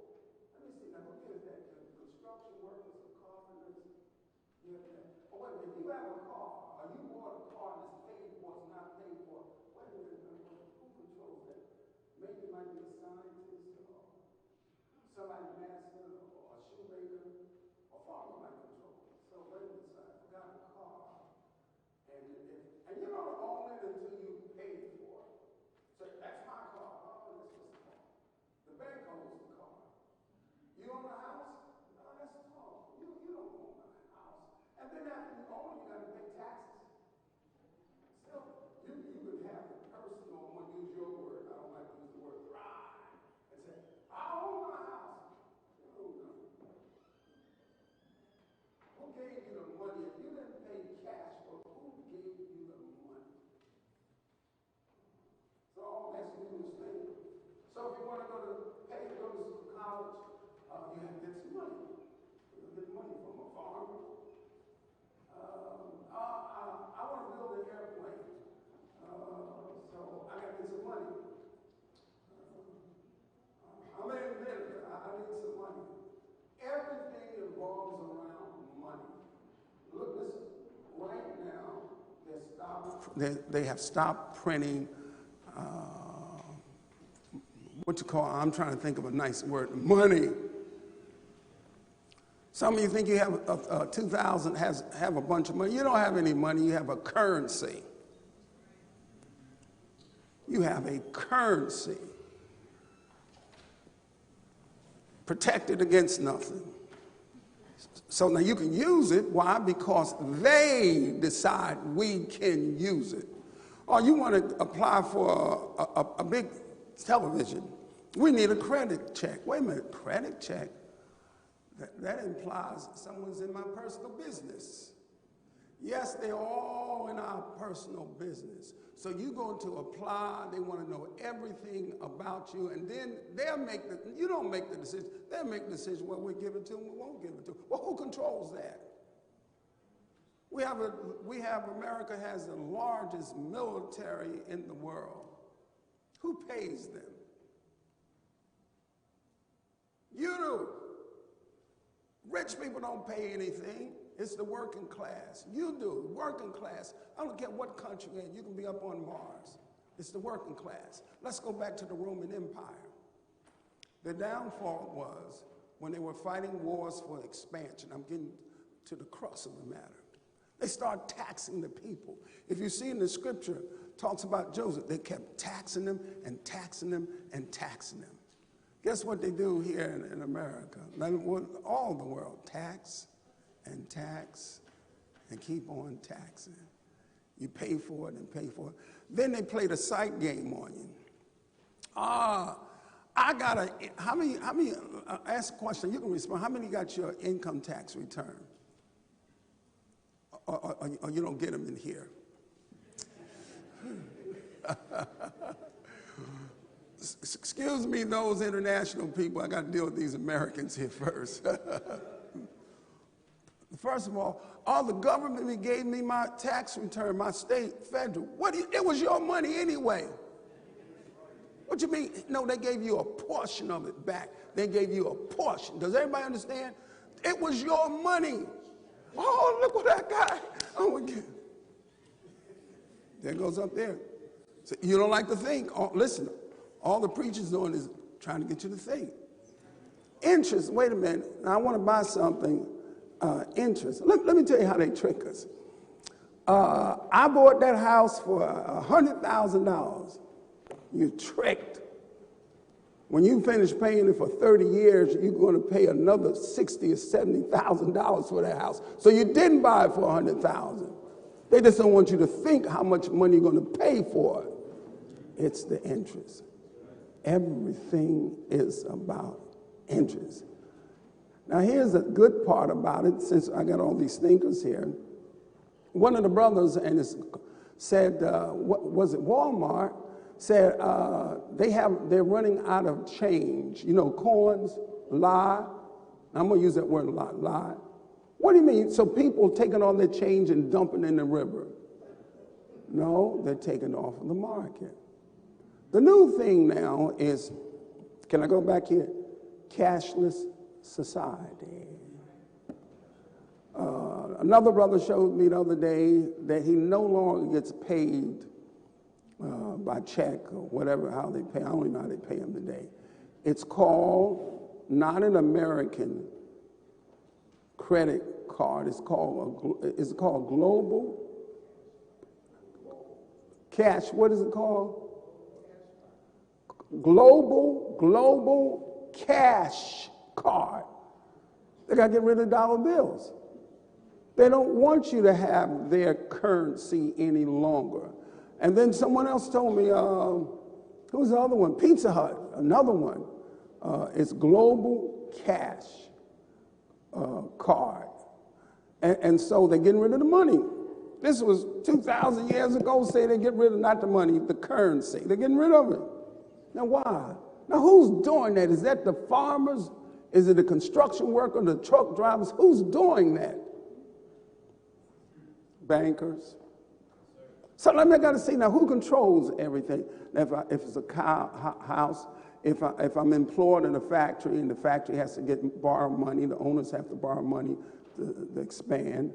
And if I want to get a house, I got to get some money. And I want to get a car, I got to get some money.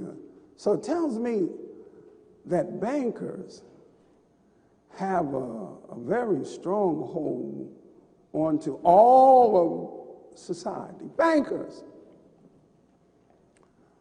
You can do anything, get away with about just any crime, but don't mess with the monies. President Lincoln tried it, and it had nothing to do with slavery. Don't believe that. It had nothing to do with slavery. It's called those greenbacks. He messed with the money. Can't mess with the money. President Kennedy, as mad as they were with him in, 61, I think it was 61, he created a currency, money. I think it was Garfield, I think it was President Garfield that got shot. I don't know why they shot Reagan. Listen, when you shoot a president, you can't shoot a president. You have to have a breakdown in security. I mean, it's intentional. How are you going to kill? You can't even kill leaders of a third world country. And you're going to have someone as sophisticated and complex as America, and you're going to shoot the president. So Reagan got shot. They wanted to kill him. The only reason they shot him, he got out of line. I don't care. You get out of line, you get shot. Just that simple. So he got shot, almost killed him, but he got back in line. So that tells me that whoever the leaders of the world are, either they control the banking system or the banking system control them. All right, let's take Obama. First president candidate to raise over almost $1 billion. Where did $1 billion come from? Well, I know a lot of you incognito. I know we got a lot of rich people here. But other than the few rich people here, you didn't give nobody any money. So where did almost $1 billion come from? Poor people? Hillary, I think she raised over $1 billion, close to $1 billion. Where'd that money come from? Listen, if I loan you money, you owe me a favor. If I loan you money, that means you are amendable. You owe me a favor. All of them say the same thing. Oh, we're going to change. We're going to bring the jobs back to America. It's a shame we sent all the jobs overseas. All of them lied. The manufacturing jobs, your washing machines, Westinghouse, Philco. I'm trying to think of the one that began with an A, Admiral. Refrigeration companies are here in America. The stoves, the things that we need, they're all overseas. Every president, we got to bring the jobs back to America. They say it. Then they murder us emotionally. And this is around the world I'm talking now, emotionally. Oh, that's my man.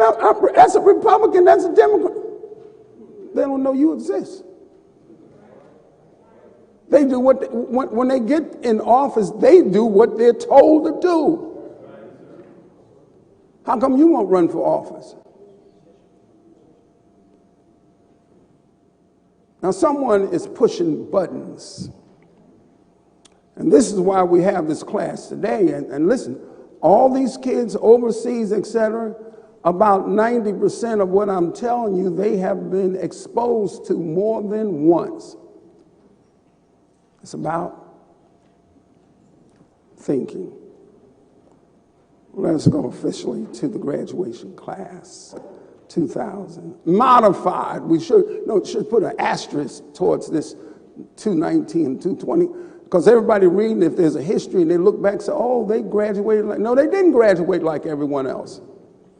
They modified the whole educational system of the world to accommodate these graduates.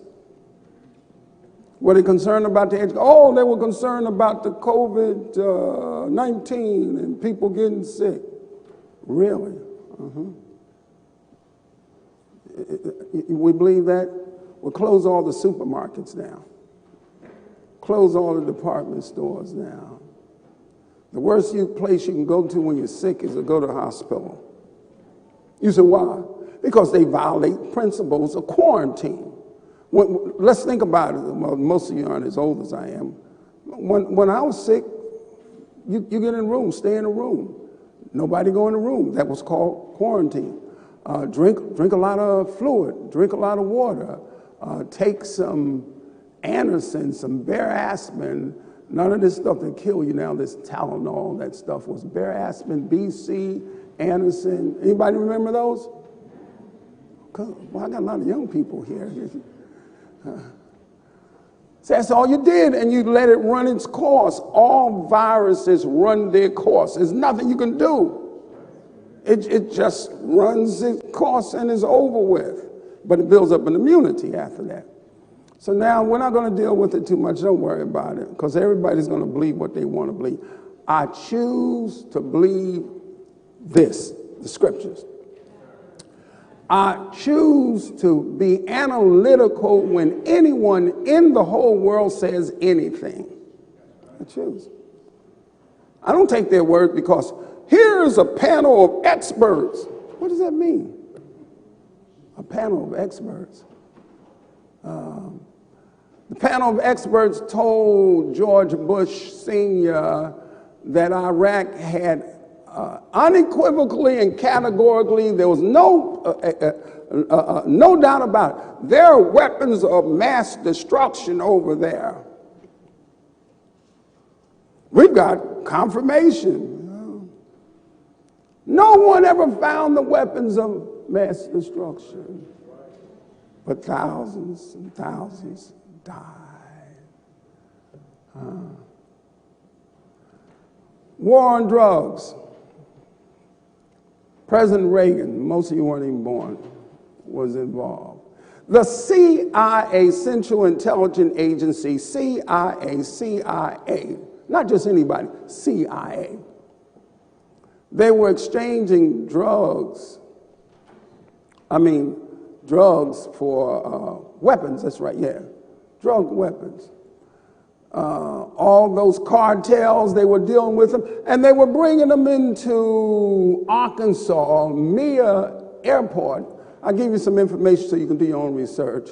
And the governor of that state happened to be one Bill Clinton. They're bringing the drugs there into Arkansas to the airport. And then they went out west to central Los Angeles, a place called Compton or Watts, whatever you want to call it. And there were two little gangs that nobody knew about but in California. The Bloods and the Crips became national. Wait a minute, you're in Los Angeles. All the gangs are in Chicago, Philadelphia, and New York. In fact, I remember the documentation when they were talking about gangs. The biggest gang was in New York City, and then the second was in Philadelphia, United Nations, and then the third was, I think, the Latin Kings, and then the fourth, I think, was in Chicago. These were the gangs that dominated. You got two little gangs. Obscurity. Nobody know they exist, and all of a sudden they're rivals, and they sweep across America. Now, wait a minute, so they brought the drugs into Arkansas. What did they do with all those drugs? They kept them in the airplane hangars? They put them in the hands of somebody to distribute the drugs. Now, how did that happen? CIA. Oliver, anyone ever remember this name? Oliver North. How many years did he go to jail? He said, well, I was doing it because they wanted me. How many years did he go to prison for? Zilch. For drug trafficking. Now, is that government? Government, okay. Now, all we're doing is thinking. We're not accusing anyone of anything. We're just dealing with the facts, and we're trying to think and figure it out. In America, I know the Caribbean, a lot of these poor countries in America, gangs have military assault weapons. Boy, that's wait a minute, military for army, whatever is assault. How does a gang get that? Oh, well, can you go down to the gun store and buy them? Something's real strange, isn't it? Just doesn't seem right. But all we're doing are thinking. So you say, look, don't anyone say I said. I didn't say anything. I'm just parroting. You know what a parrot does? It repeats what it hears. Not that I'm really concerned about it. So here we are today, this 12th of July, and no one has any certainty about the future. With all the scientific technology that we have, and with the brilliant minds, the intelligentsia, the academia, we still don't know what we're going to do. Schools, PhDs, should we open or should we not open? And the second wave and the third wave, and since it's science fiction, and the fifth wave and the sixth wave and the seventh wave. That passed some of you by what I just said.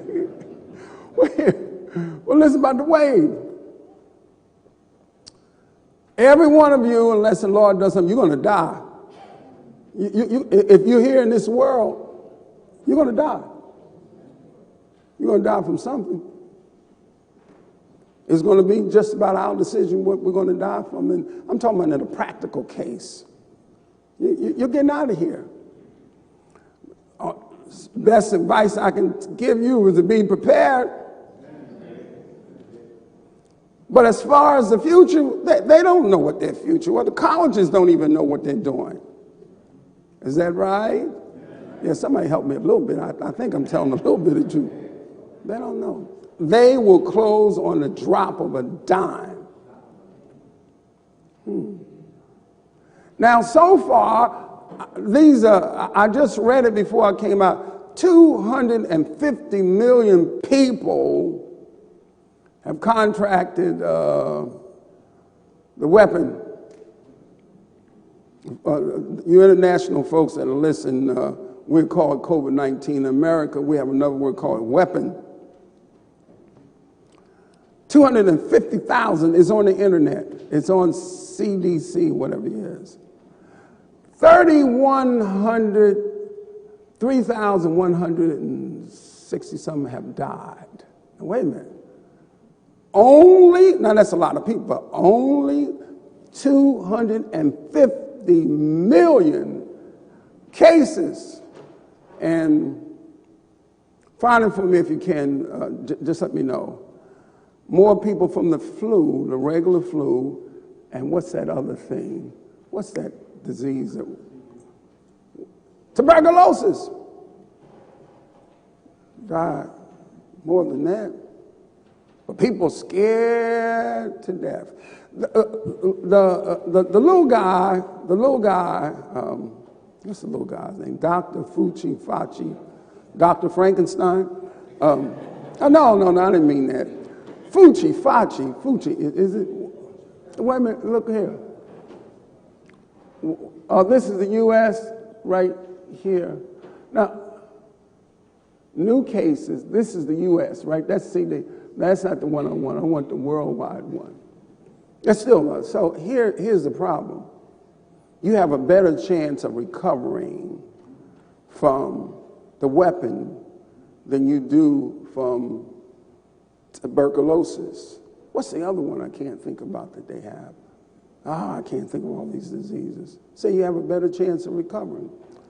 So Dr. Fauci says, it only affects the people who have a compromised immune system.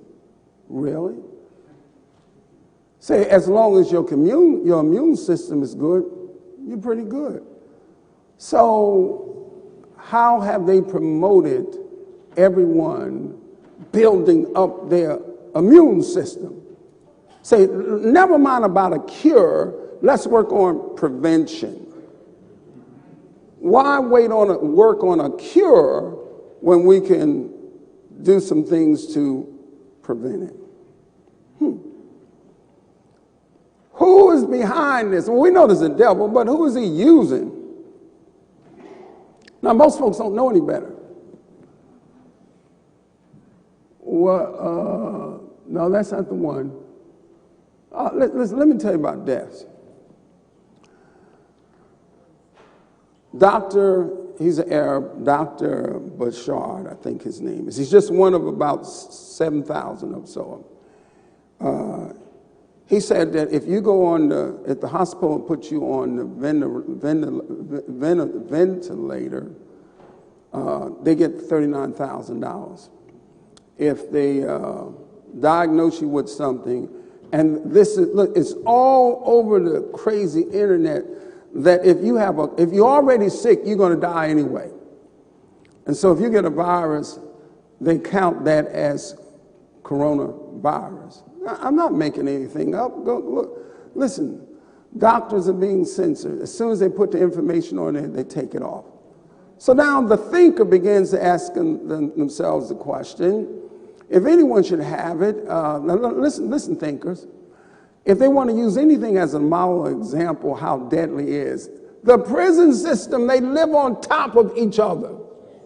And they don't have any masks, and they're complaining that they don't have any masks. Should have been a terrible breakout because they're incarcerated and they squeeze like Portuguese sardine. Think. The homeless who are challenged when it comes to hygiene, they should be no homeless.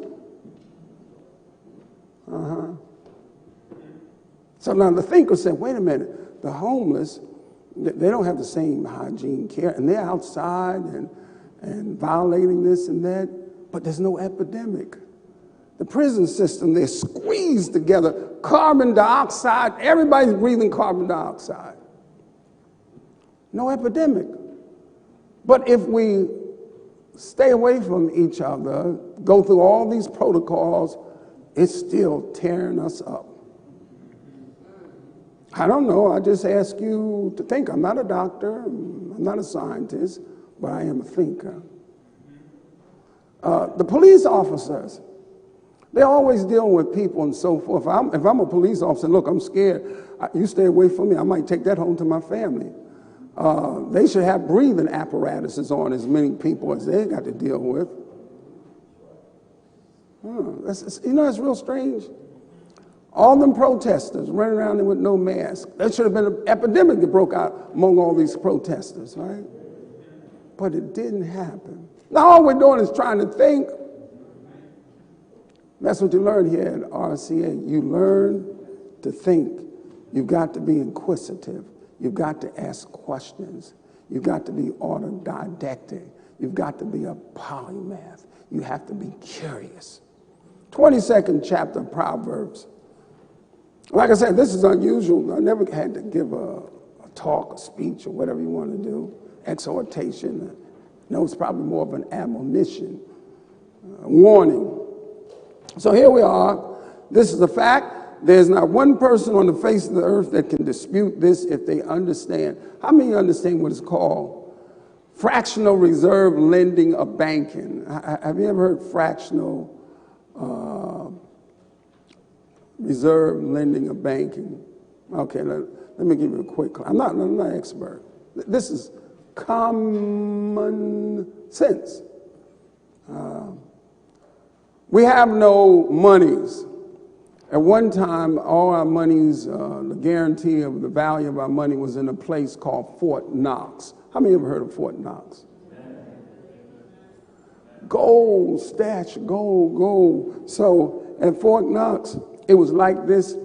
Okay, that's $100 worth of gold. And they say, all right, here's a $100 bill. So it was called a certificate. When you look at the fake stuff we have, it says notes, Federal Reserve notes. You know what that means? IOU. It means it's a piece of paper. Listen, I can write my handwrite that IOU. That's what it means. Well, it used to be a certificate because got $100 worth of gold and I got a $100 bill. Problem, we need some more money. Wait a minute, I got $100 worth of gold, so wait a minute, here's another $100. So wait a minute, I need some more money. So if I add another $100, but no gold. So each one of these $100 bills is only worth $50. And then I keep adding, and I keep adding, and I keep adding, but I only have $100 worth of gold. That's what we work with. So the president, we need some stimulus money. Put the debt clock up. America, there's no country other than maybe Sweden that has any monies. Wait a minute. Well, how does the government pay the legislators and pay their bills and pay the military? And they have no monies. You know what they do? They borrow it. If you need money and you have no monies, you borrow your money. You just borrow it. Well, who do you borrow money from? This is every day, every second, this is how much America owes. Where's it at? Okay. No, that's not right. It's a good illustration. That's not right. It's more like, I don't have time to explain it to you. They say this is what we owe. So this is 26 trillion, is more like 80 trillion. Okay, but let's say 26 trillion. Oh, wait, no, here we go. There it goes. It's right. I'm sorry. Every day, our debt goes up. Every second. This is how fast it's going up. 80 trillion. We can't even pay $1 trillion back. So, well, who's paying for the military? People getting government checks. Here it goes right here. They keep borrowing money. Who do you borrow money from? Bankers. Now, I'm not talking about these little Mickey Mouse banks. The banks around here, this little bank. I'm talking about the big banks. Now, you see, Federal Reserve banking, this is the system that we go by. It makes money. It makes you think that you have monies. Like if 50 people, they have something, FDIC, I think it's called, Federal, something that guarantees your money. Is it 50,000 or 100,000? I don't remember. If you put your money in the bank, if you put 100,000, the bank's saying, I can only guarantee 50,000. I think that's the way it goes. Well, what they do is when bank gets money from the banks, they can keep a little percentage of it, and they can. So if the big banks give them now listen to this, gives them $10. Say now you can keep 10% of that. Say keep $10. I'm sorry, 10%. No, if they give you $10, they can keep $1. The $9 they can loan it out. So your money is not guaranteed in the bank because of this fractional reserve lending program. Well, let me go. I'm not going to mess with that too much more. It's a little complicated. Let me go back to the issue of debt. I get a Social Security check. First of all, they aren't giving me nothing. They took Social Security out of the time I was working. That's my money. They just kept it and used it and got interest and wouldn't pay, and gave me a little bit of it back. Most people never get to collect their Social Security anyway, because by the time if you work 50 or 60 years and you're going to retire at 60, you're not going to be around another 50 or 60 years. So you don't get the money. So they're not giving me anything. It's my money that they took from me. So the only way they can give me my check, and those of you that have checks, is that they have to borrow money. Every country works like that. No monies. Now, if you go back to any of my videos back almost 4 months ago, I said the biggest problem is not the virus. I said, but it's the economy. It's about money. Whoever's got the money controls the world. It's about money. Can't do anything. I can't travel. Can't buy no clothes. Can't pay my utilities. Can't do anything. It's about money. I'm in debt. Every one of us is in debt. I'm going to show you arguably, unequivocally, and categorically, you cannot deny what we're getting ready to read.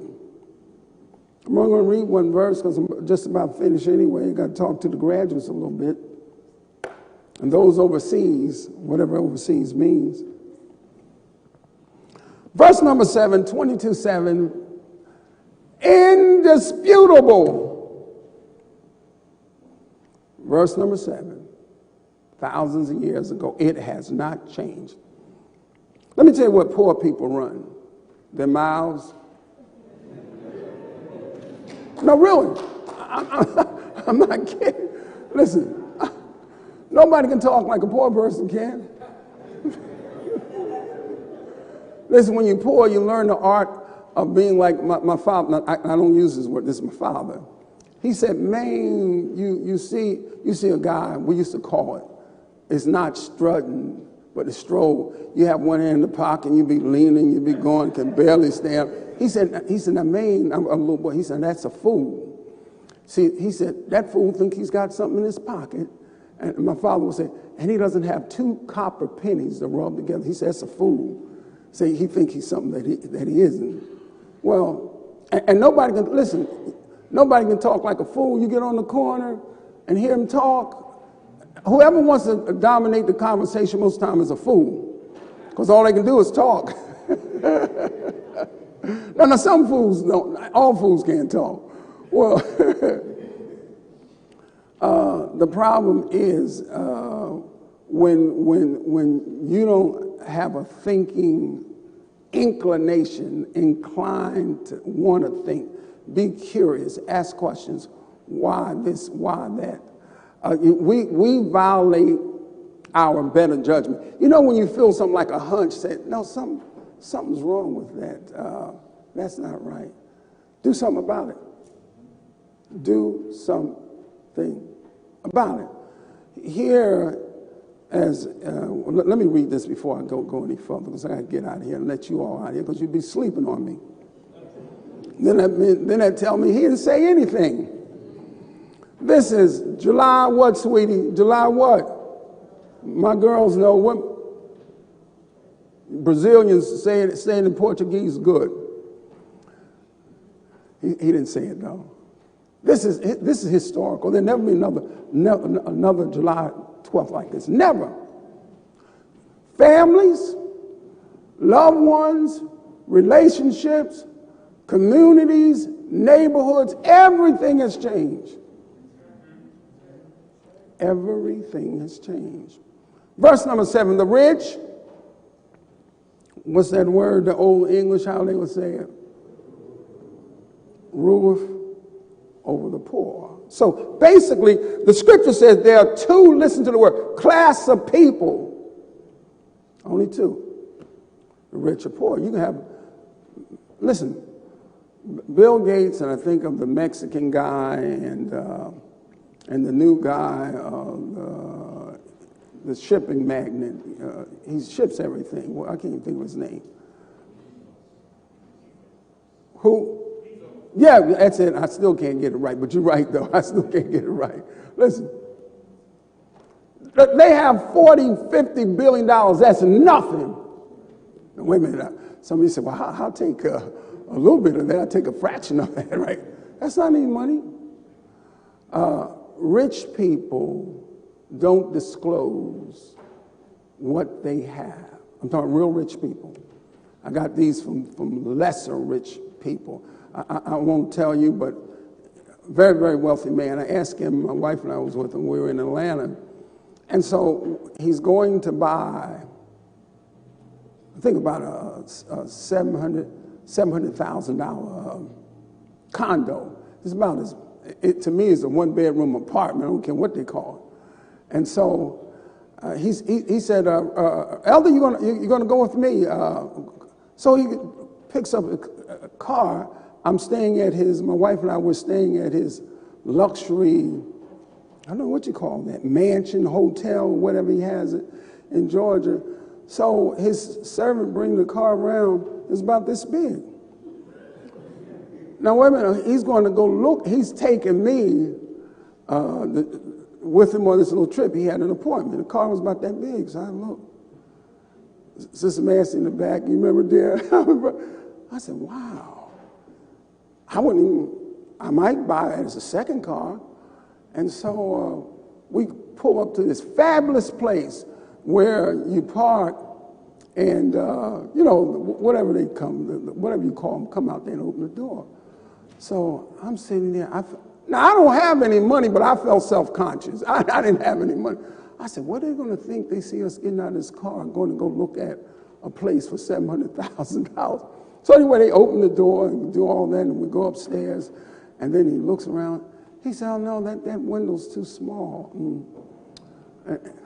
I thought it was a little baby, one-bedroom apartment. That's all it was.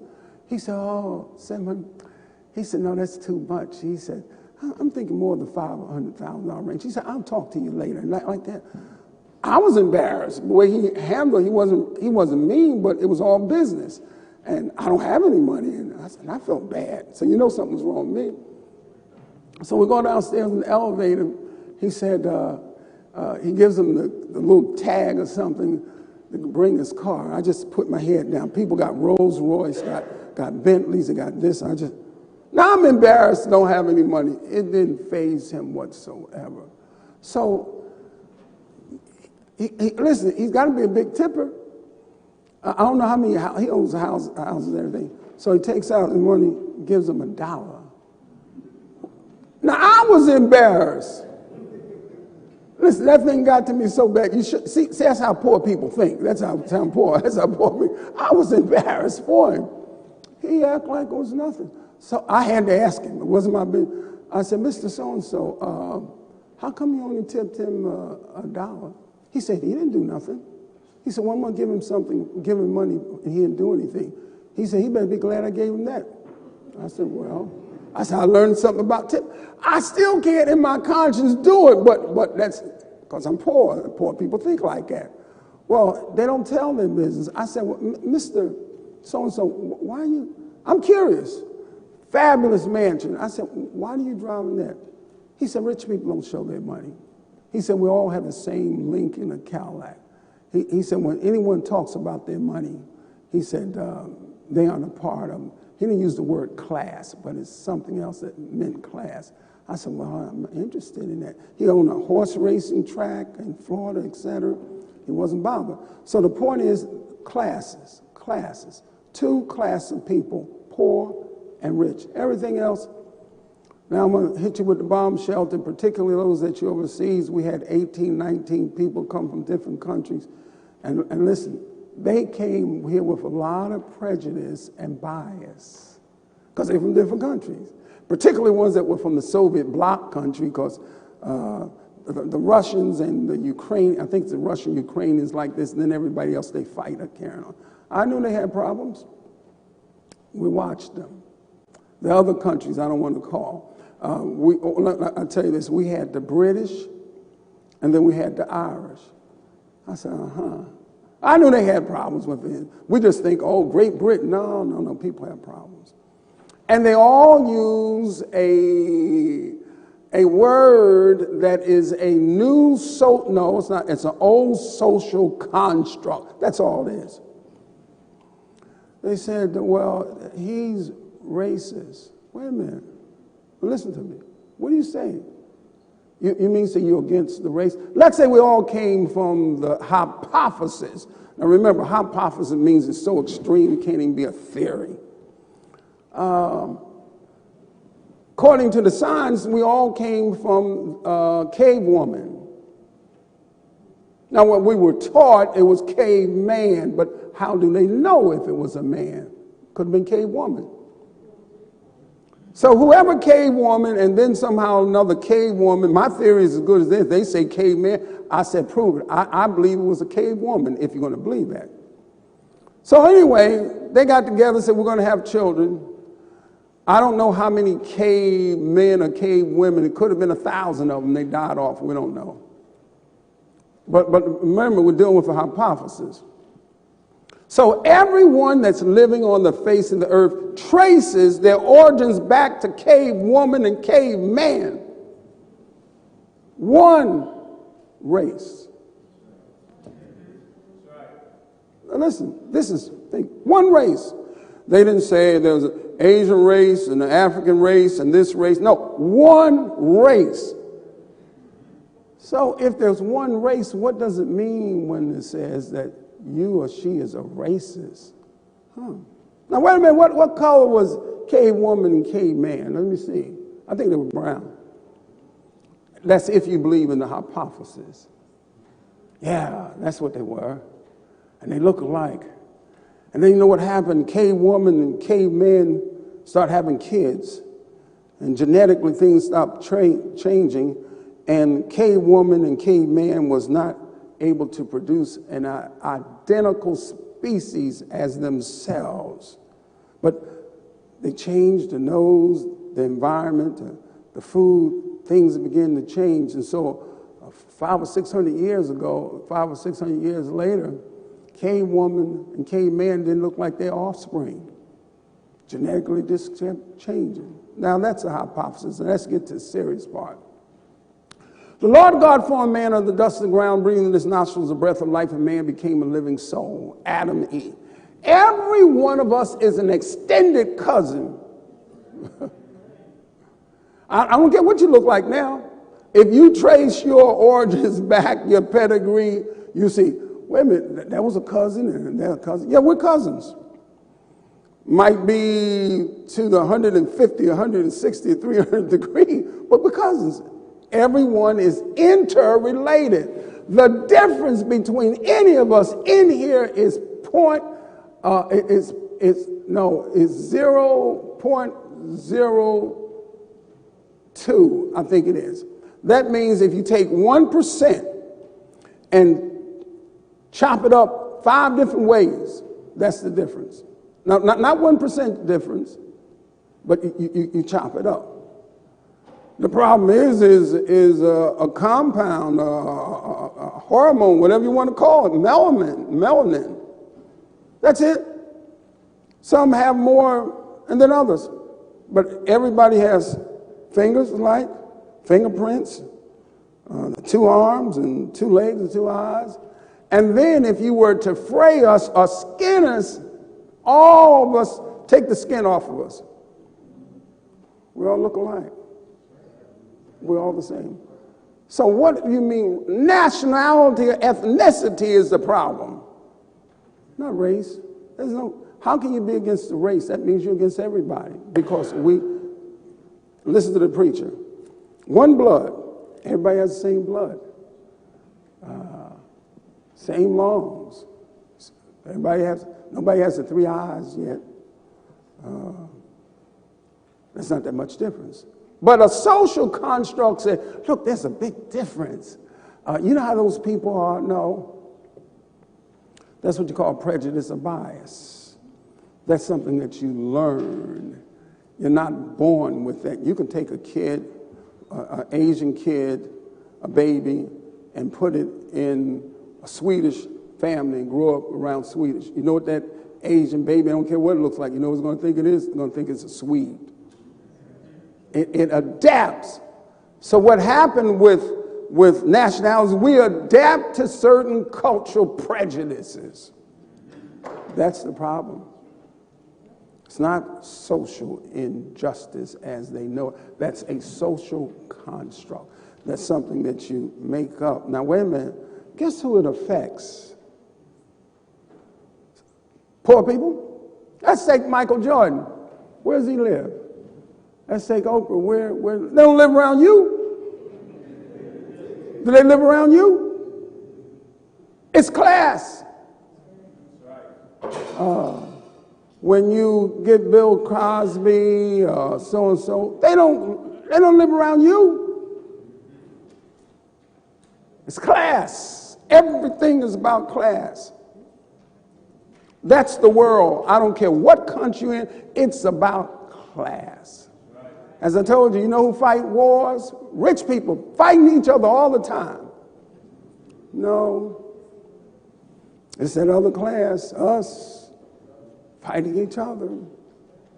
Social unrest. You're not going to go where the mansions are and tear them down. Where the rich folks, you try going in the rich folks area. You try. Yeah, we want some social justice. Yeah, they give you some justice upside your head. They don't know what that means overseas. I shouldn't say that. All I'm asking you to do, don't believe anything I say, but to think, say something is wrong with the picture. Now, where do we go from here? They already got us. They already have the next wave. Why is it there? Because it's already been planned. Now, if you remember back in 2010, don't quote me, I think it was 2010. You remember with HIV, whatever you call it, or what I don't know what you call that stuff. Obama said, this potentially, this problem that we have could possibly affect 60 million Americans. Obama, they tried that. Then they tried the swine flu. See how they mess with them animals, make them animals bad? By now, if there was a swine flu, you better not be eating any pork. Anybody eat pork? Oh, come on, tell the truth. Okay, just one. Anybody get the swine flu yet? I had some. I had a couple times this week. I didn't stop. Anybody get the swine flu yet? And then it was, wait a minute, you better not eat any burgers or any beef because of mad cow disease. So you don't eat that, do you? You don't eat no cow. Uh-oh. Anybody here with mad cow disease? Wait a minute. Wait a minute. I know you don't have any pets. How many have any pet birds? You remember bird flu? Nobody remember bird flu? Well, listen, stay away from them things that you get that flu all the time. So you had, what is it, HIV? I don't know what you call it. Then you had the one from the African Congo country. What do you call that one? Ebola. Back in 67, I think it was 1967, what you call that guy, that profession? Not a meteorologist. What do you call them, the diseases? Microbiologist. Someone show me about the murder microbiologist. A microbiologist back, I think it was 67, Congo, when they came up with this Ebola named after the river. It was cured. Then here comes Ebola again. Now, early this week, we got to watch China for the, anybody here? Swine flu. They were determined to have a virus. Now, wait a minute.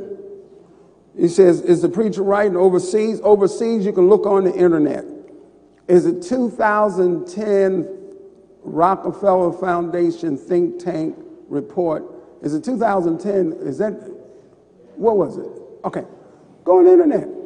2010, Rockefeller Foundation, which is one of the major think tanks in the world, have a plan, they call it scenarios, of what would happen if there was a pandemic where you would force people to be isolated. Look, there it goes. Listen, preacher not making, you see that? Scenarios for the future of technology and international development, the Rockefeller Foundation. It details everything that's happening today, right there. Look. Now look at this here. You know these people here? All around the world, they've been killing them. But wait a minute, who's killing them? Wait a minute. You know what a microbiologist does? See right here, where we at? Okay, he's one, listen, he had cures for just about every virus there was. And he was the head, and they killed him. Well, let me tell you what they do. They have car accidents, they commit suicide, they get robbed, they get beat up. 100 of the top in the world just disappear. They got cures for everything. Look at where's he from? I don't know where he was. I just want to show you that from different places around the world right here. Now here's the thing about it. It's not even in the news. If 100 of the top biologists, or 100 of the top just doctors, or 100 of the top bankers were killed and committing suicide, it'd be everywhere. But this, because not only do they invent, but they cure, they try to find cure for diseases. So you would think that the world would welcome them. Nobody's even investigating. The microbiologists, no one's investigating. So what does the preacher ask you to do in this particular class? Listen, this class right here is better prepared than most of the kids. I don't care what school they're coming from. Because what good does it do to have information and you cannot make a composite with it, know what to do with it, and to warn yourself and others? Food. Oh, they laugh. Oh, agriculture industry, nobody wants. If you don't have food, you can't eat. And the problem you're getting ready to have with the food, it's going to be devastating. So the next phase from that is, I'm not sure, I don't even try to keep up. I try to stay ahead of the curve. I try to be preemptive. And the only thing that I can tell you that most of you, that makes sense to you, you have to improve the quality of your health. And then quite naturally, God first, but you have to do something. You can't keep I'm not going to fuss with nobody. You can't keep messing with the white poison. I didn't call it the white poison. Doctors, scientists, they call it white poison. Does everybody know what white poison is? What is that?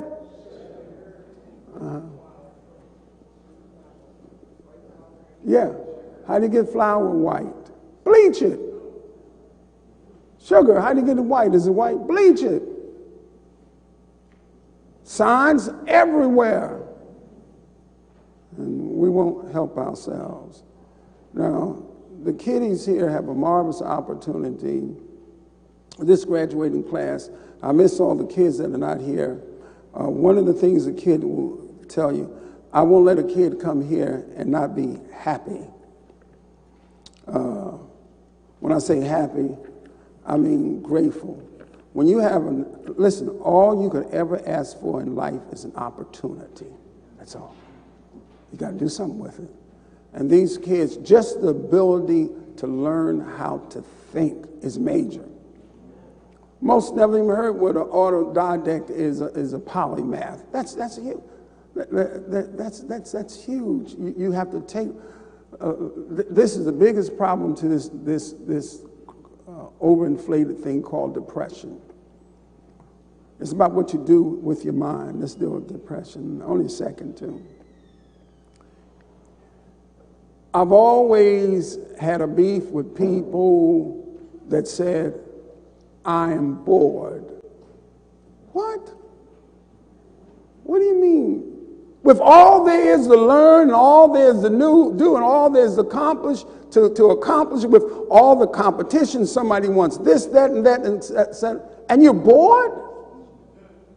That means you don't want to take responsibility for your learning. I'm bored. Well, how many books you read? How many subjects? How many languages? Dr. Mitchell, Australian, our top supporter, he said they have a joke about Americans around, he goes to Germany, Switzerland, all them places. He said, you can always tell American. I said, well, how, Dr. Mitchell? And it's true. He said they can only speak one language. He says it's a joke that we have around the world. He's Australian. Is that true? I told you, I've been wanting to speak Spanish since Bingo Berry was my best friend. After all these years, still can't speak it. Why? Is it because I didn't have the opportunity? Didn't apply myself. So it's not about time, it's how you use your time.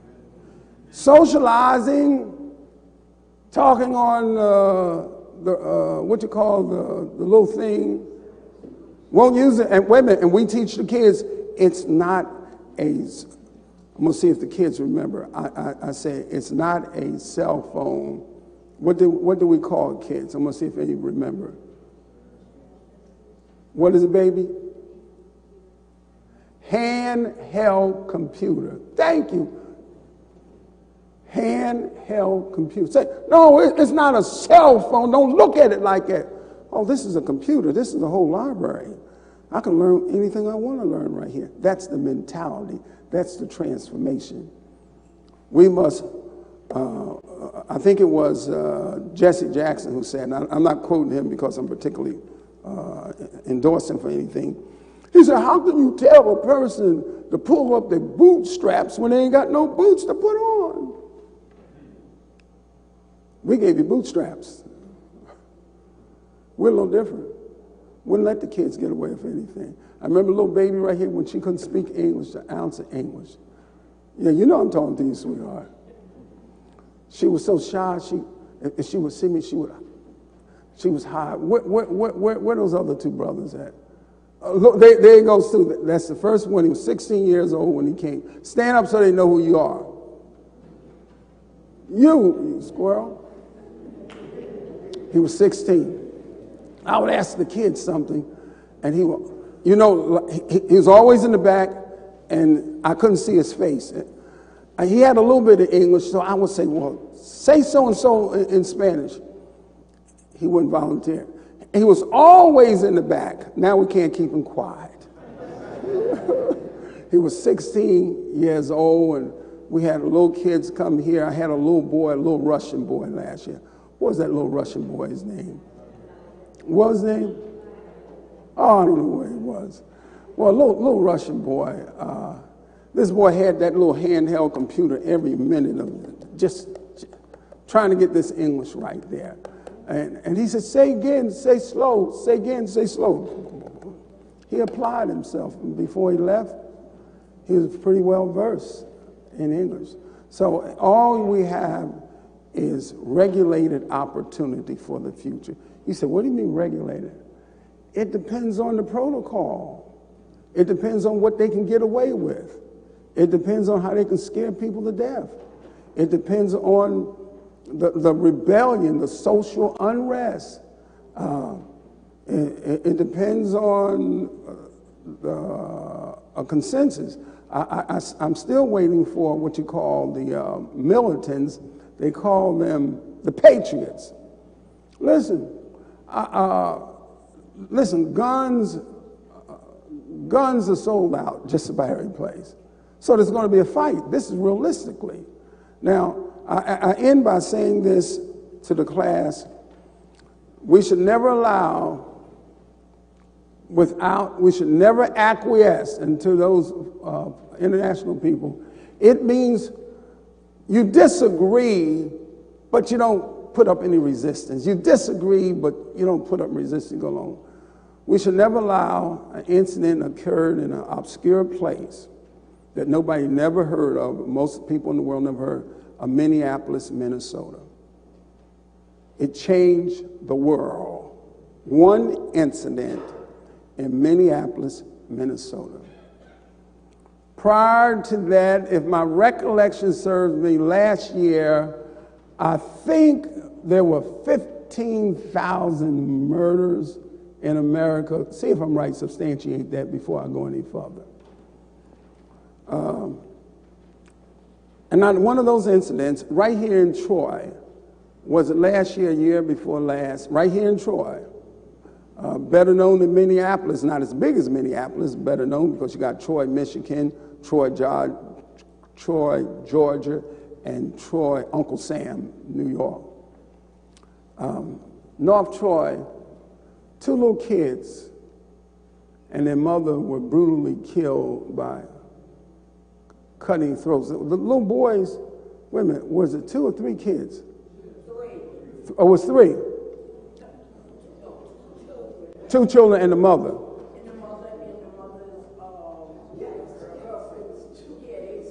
Okay. Okay, really. Now let me tell you, nobody protests about that. That was brutal. And you don't even hear any, wait a minute, these are little kids. Just slit their throats. And then I met someone that know them in here, my nephew, that met them there. He said they just as joyful, said they wasn't worrying about it, said they would talk about it. There was in the Rensselaer, I think Rensselaer County Jail. No protest. Why? How many were murdered last year? Did we see it? We find it in U.S.? Okay. Yet one incident that nobody even knows about in an obscure place, Minneapolis, Minnesota. It was cruel. But what about the other 15,000? Every country that exists must police their own people. How many have ever been to a country and they didn't have any law enforcement? Why did they have policemen? To maintain social justice. Let me ask you this. I was going to use an example, but they might be watching. How many, I know we haven't had any people anybody from Balboa or Cologne, Panama City? Nope, I don't have any Panamanians here. All right, good. I was there. No one kills more Panamanians than Panamanians. Russian, well, I can't mess with them, they're watching. Do we have any people from, how many died? How many died last 2000? Look. Manslaughter in the case of the United States, in 2018, 16,000, all of them murdered. How come it's not a worldwide protest? Did they know George Floyd? Was all these his relatives? Someone takes an incident and exaggerates it when you got this occurring right here. What about that? Chicago 3 weeks ago, how many was shot over the 4th of July weekend? I forgot. Somebody said what? 84. Just in Chicago where Black Lives Matter, and 17 murdered. Where's the protest? Come on, let's get a protest going. This is in one neighborhood. The little 8-year-old girl that was killed in Atlanta at that, accidentally at that not Burger King, Wendy's. Where's the protest? So how does Minneapolis becomes worldwide planned exploitation? 79 shot, 15 fatally over the 4th of July weekend. Come on. Where's the protest? So does the pastor ask you to think? You see it on television. You still have, oh, we're going to bring on a panel of experts. No. Don't let the expert think for you. You think. You figure it out. We call it proof reference. You do the work. If not, you're going to be deceived. So now, at the end of this here, this is very unusual to all our international people that are watching. We appreciate it. The kids that were here, I look at the faces of, now listen, I tease all these kids. I tease her, I tease her, tease her, tease her, tease her. I tease them about anything. They probably look at me and say, oh, he's an old man. He don't know any better, so he can tease us. I don't mind the compliment. I see my boy from the Bahamas and Dominican. That's my boy. Sanjay, oh, that's my boy. And Anthony from France and another Bohemian, and I know who that is over there. Couldn't speak English when she first came. She's all right now. And Massachusetts. Oh, the Nigerian from Massachusetts. I miss him. Canada. Now, I miss teasing them.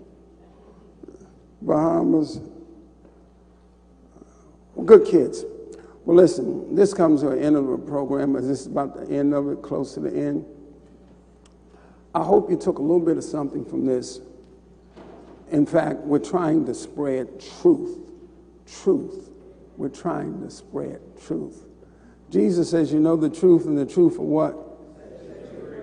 And that's the problem of the time that we're living in.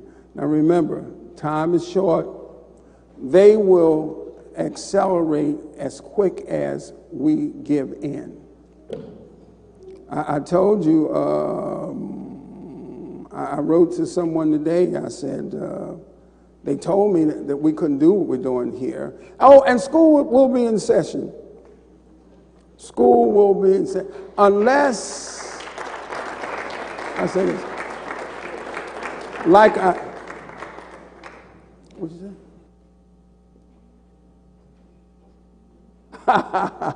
Yes. The good part about it is that there's something that everyone can do. First of all, you got to be able to discern what's truth from fact. If you're living under falsehood, it's going to dictate your emotions. Now, I'm extremely optimistic about the future with all the chaos that's going to come. Why? Because I've come this far, the last 4 months, without any fear, without any being terrorized. I'm not going to, but a high official called me and asked me to stop people from coming to church. I don't want to say too much. And I told a high official, work with the government. I said, well, I really can't do that. I said, these people need my encouragement. I said, you know all the problems they have with depression? I said, people dealing with depression. I said, now, if I close the doors, I said, I can't encourage nobody. I said, I feel bad. I said, they may have a mental breakdown and go in the hospital. I said, it's going to tax the system. I said, I'm helping the government as well as helping them. She said, no, are you closing the church? I said, well, let me think about it. I wasn't going to do it. I just wanted to make sure I answered the right thing. So I waited, I told him I'd call back, waited till almost 5 o'clock, about 2 minutes before 5. I was hoping the office was going to be closed on a Friday, and she picks up the phone. So pleasantries, ma'am, how you doing, and so forth, pleasantries. She said in a nice way, well, let's get to the point. She said, what are you going to do? And the only thing I had for about 5 or 6 hours had come to my mind as I told her back, tell her you'll walk the plank. I said, wait a minute. I said, that's a black and white movie about pirates. Ships. Most of you don't know that. They don't show that stuff. It's not graphic enough. Where you tie them up, tie their hands up, and you make them walk out on this board. And as the ship is sailing, they eventually fall and die. It was execution. So I said, I choose to walk the plank. She said, huh?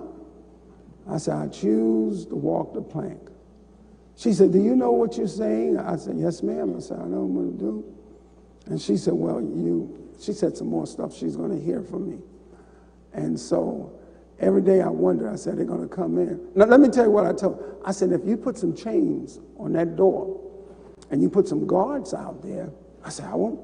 I said, I'm not going to go by that. I said, but for me to voluntarily do that, I said, I can't do that. I said, my conscience won't let me do that. I told her 3 times. I said, you put some guards out there on those doors and you put some chains around it. I said, I'll close it. Couldn't do it. because I was acting on faith and on, faith and my better judgment. Faith and my better judgment. When our governor said, people are just dying and falling on the streets. And let me tell you about all these people dying and falling on the streets. Do you know that people carry multi-phones? Everybody, it'd be all over the internet. Somebody's there and they just died. Everybody would be taking pictures of it. But you don't see, you hear the numbers, but you don't see the pictures. You hear the numbers, but you don't see the picture. I did it on Friday. Brother Mo, raise your hand so they know who you are. So if somebody's going to get you, put him on camera. They're going to get you. Where's Mo at? Is he here? Where's Mo? He skipped town? Is his wife here? Oh, okay. Well, so he's out ripping, running someplace. Well, anyway, he's in Brooklyn. So he called me. He said, my brother moved from Queens. I'm sorry, I don't know where he's from, Queens or Brooklyn. He said he lives in New Jersey. Where? Okay. Well, anyway, his brother said, I got to go see all these people dying at Elmhurst Hospital. You can't get in the waiting rooms. And he lives in Jersey. He said it took him a long time to get there. He got there. Waiting room was empty. Lights were off. Nobody was standing in line to go into Elmhurst Hospital. And that's all they kept showing. And you remember kept seeing that? He said there was nothing happening. Other people, same thing. All these people died. Listen, people are phone crazy. They take pictures of ants and dirt and they just take. Listen, I'm here and boom, he got corona. Take a picture. Where are the pictures at? Does anybody understand what I'm saying? Where are the pictures? They say. Well, where are the pictures? So those of you here and abroad, God is the answer. Now I got a small beef and I let it go. I'm going to let it go with the church. Churches should know better. Churches, all I'm going to say, churches should know better. We got to correct it. There must be a consensus. The churches say, we're going to do this, do that. It must be a consensus. But everybody cannot be divided because now we are marginalized. So to the class, and those of you that have come, this is very unusual. I hope it prompts, inspires, motivates you to do your own research. I always, on radio, internet, I always ask everyone, prove me wrong. Don't accept what I say, prove it. You know why I want you to prove it? Because I know if you're going to prove me wrong, you're going to do your research. And if you do your research, I already know the outcome. So this wonderful class was supposed to have been 21. Oh, I don't know. I just carry the message. I don't carry all the other stuff around here. So we love doing what we're doing. And like I said, we're planning on opening, and unless President says that we can't, then we'll deal with that then we'll go underground. Wait a minute, do you know the largest churches in the world are what? Underground. We're going to take the school underground if we have to. Is that right, Sister Holmes? Praise the Lord. And to continue to the graduates, most impactful, everything's impactful, but for you to remember that things are going to get worse and chaotic, but you have learned enough about God and life, and God will see you through whatever problems. It doesn't matter how chaotic things get. If you remember what you've been taught through the Word of God, then God will see you through. So there is hope in a hopeless society. God gives us hope, and He gives us peace, and we don't have to be fearful. There's a spirit of fear going around, but God has not given us the spirit of fear, but of love, power, and a sound mind. God wants us to use that sound mind.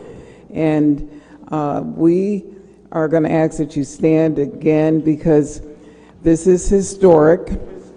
And we have people watching from all over, from different countries, and we want to honor them with this graduation as we culminate and with the processional. And their pictures, you want to see their pictures up there? Starting with our prep program.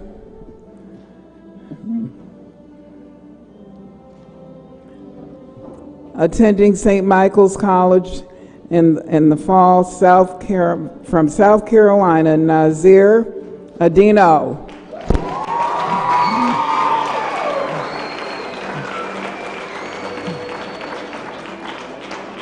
Attending the Polytechnic of Milan, Italy, from Italy, Jacopo Taccaro.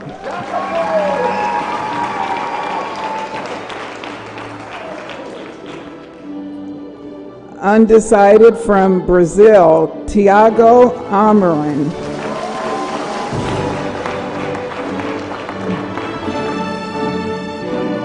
Attending Monroe Community College in the fall, from the Bahamas, Asia Strahan.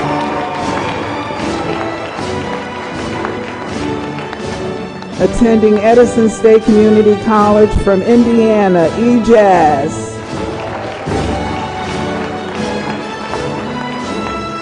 Undecided from Venezuela, Jose Marquez.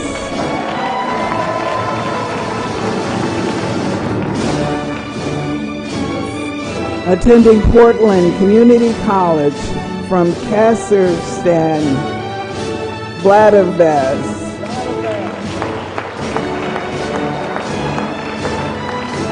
Attending Des Moines College from Russia, Vladimir. Undecided from the Bahamas, Leroy Adderley.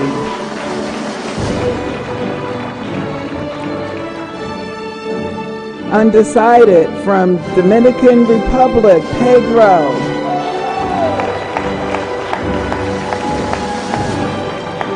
Attending Florida National University from France, Calvin.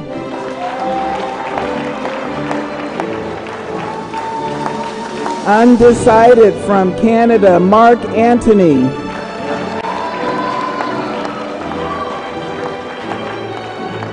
Undecided from Venezuela, Emir Arteaga.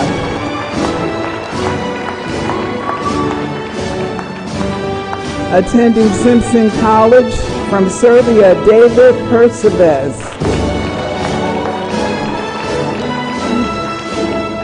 And coming back to RCA for a prep year from Venezuela, Yogelis Alvarez.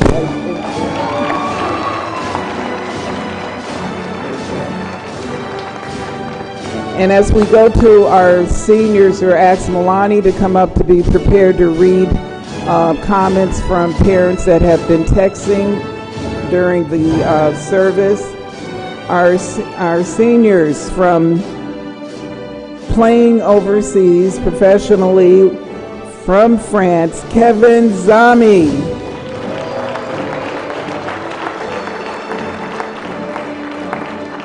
Attending UMass Amherst from Guyana, Akibe Beresford.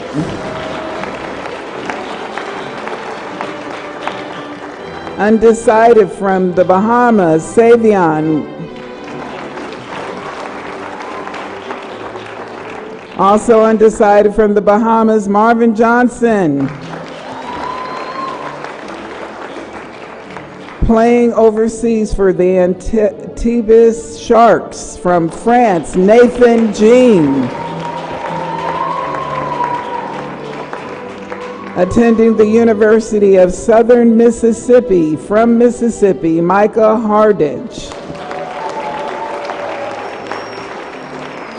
Undecided from the Bahamas, Reagan Beston.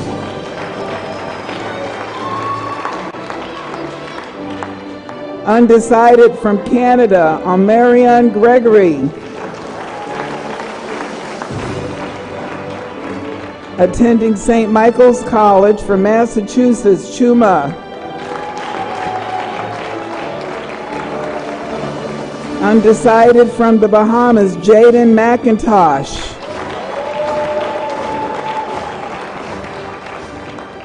Undecided from the Bahamas, Calvinique Spence.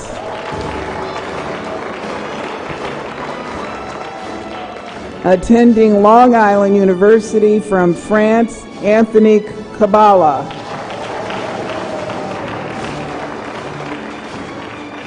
Undecided from the Bahamas, Val Smith. Attending Crowley College from the Bahamas, Demetrius Roll.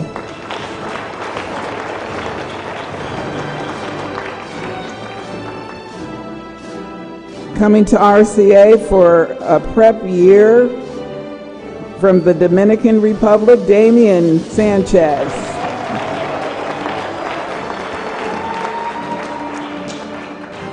Those that I have read, their diplomas are being mailed to them. And those that are present right now, it is our privilege and pleasure, RCA staff, if they would assist at this time, that we award you your diploma. Undecided from Dominican Republic, Ashley Baez.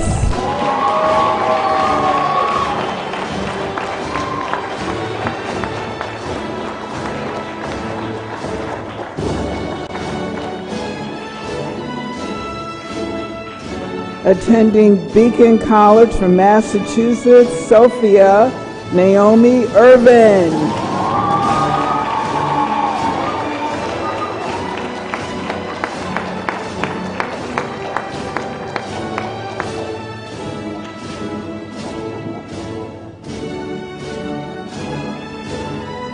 Attending a prep year at RCA from Brazil, Gabriel Sadati.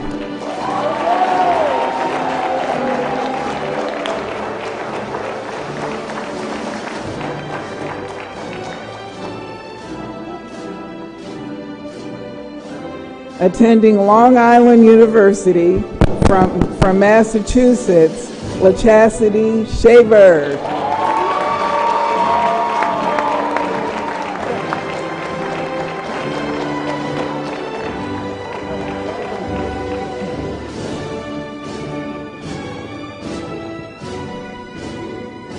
Attending a prep year at RCA from Venezuela, Manuela Tovar.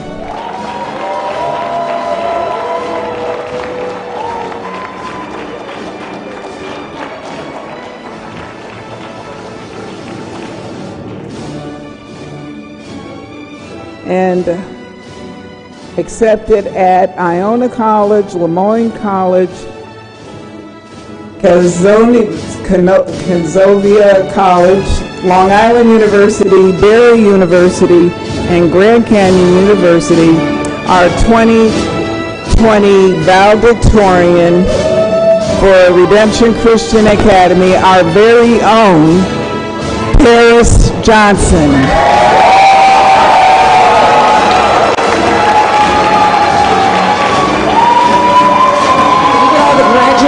All the graduates, stand up front, please. All the graduates, please. Okay, and go ahead.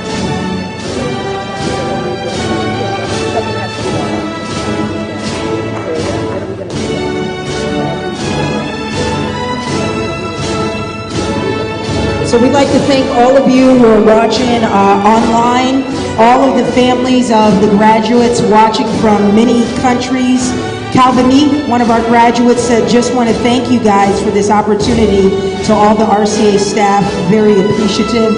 Again, they're watching from Brazil, they're watching from Venezuela, they're watching from France, they're watching from around America, they're watching from Dominican Republic, they're watching from Russia, they're watching from all over. So all of you watching, Italy, we thank you so very much. We see all of your comments on our Facebook page, and we appreciate you. And thank you, everyone, for coming, all of the families who have traveled. And let's give the graduates another round of applause.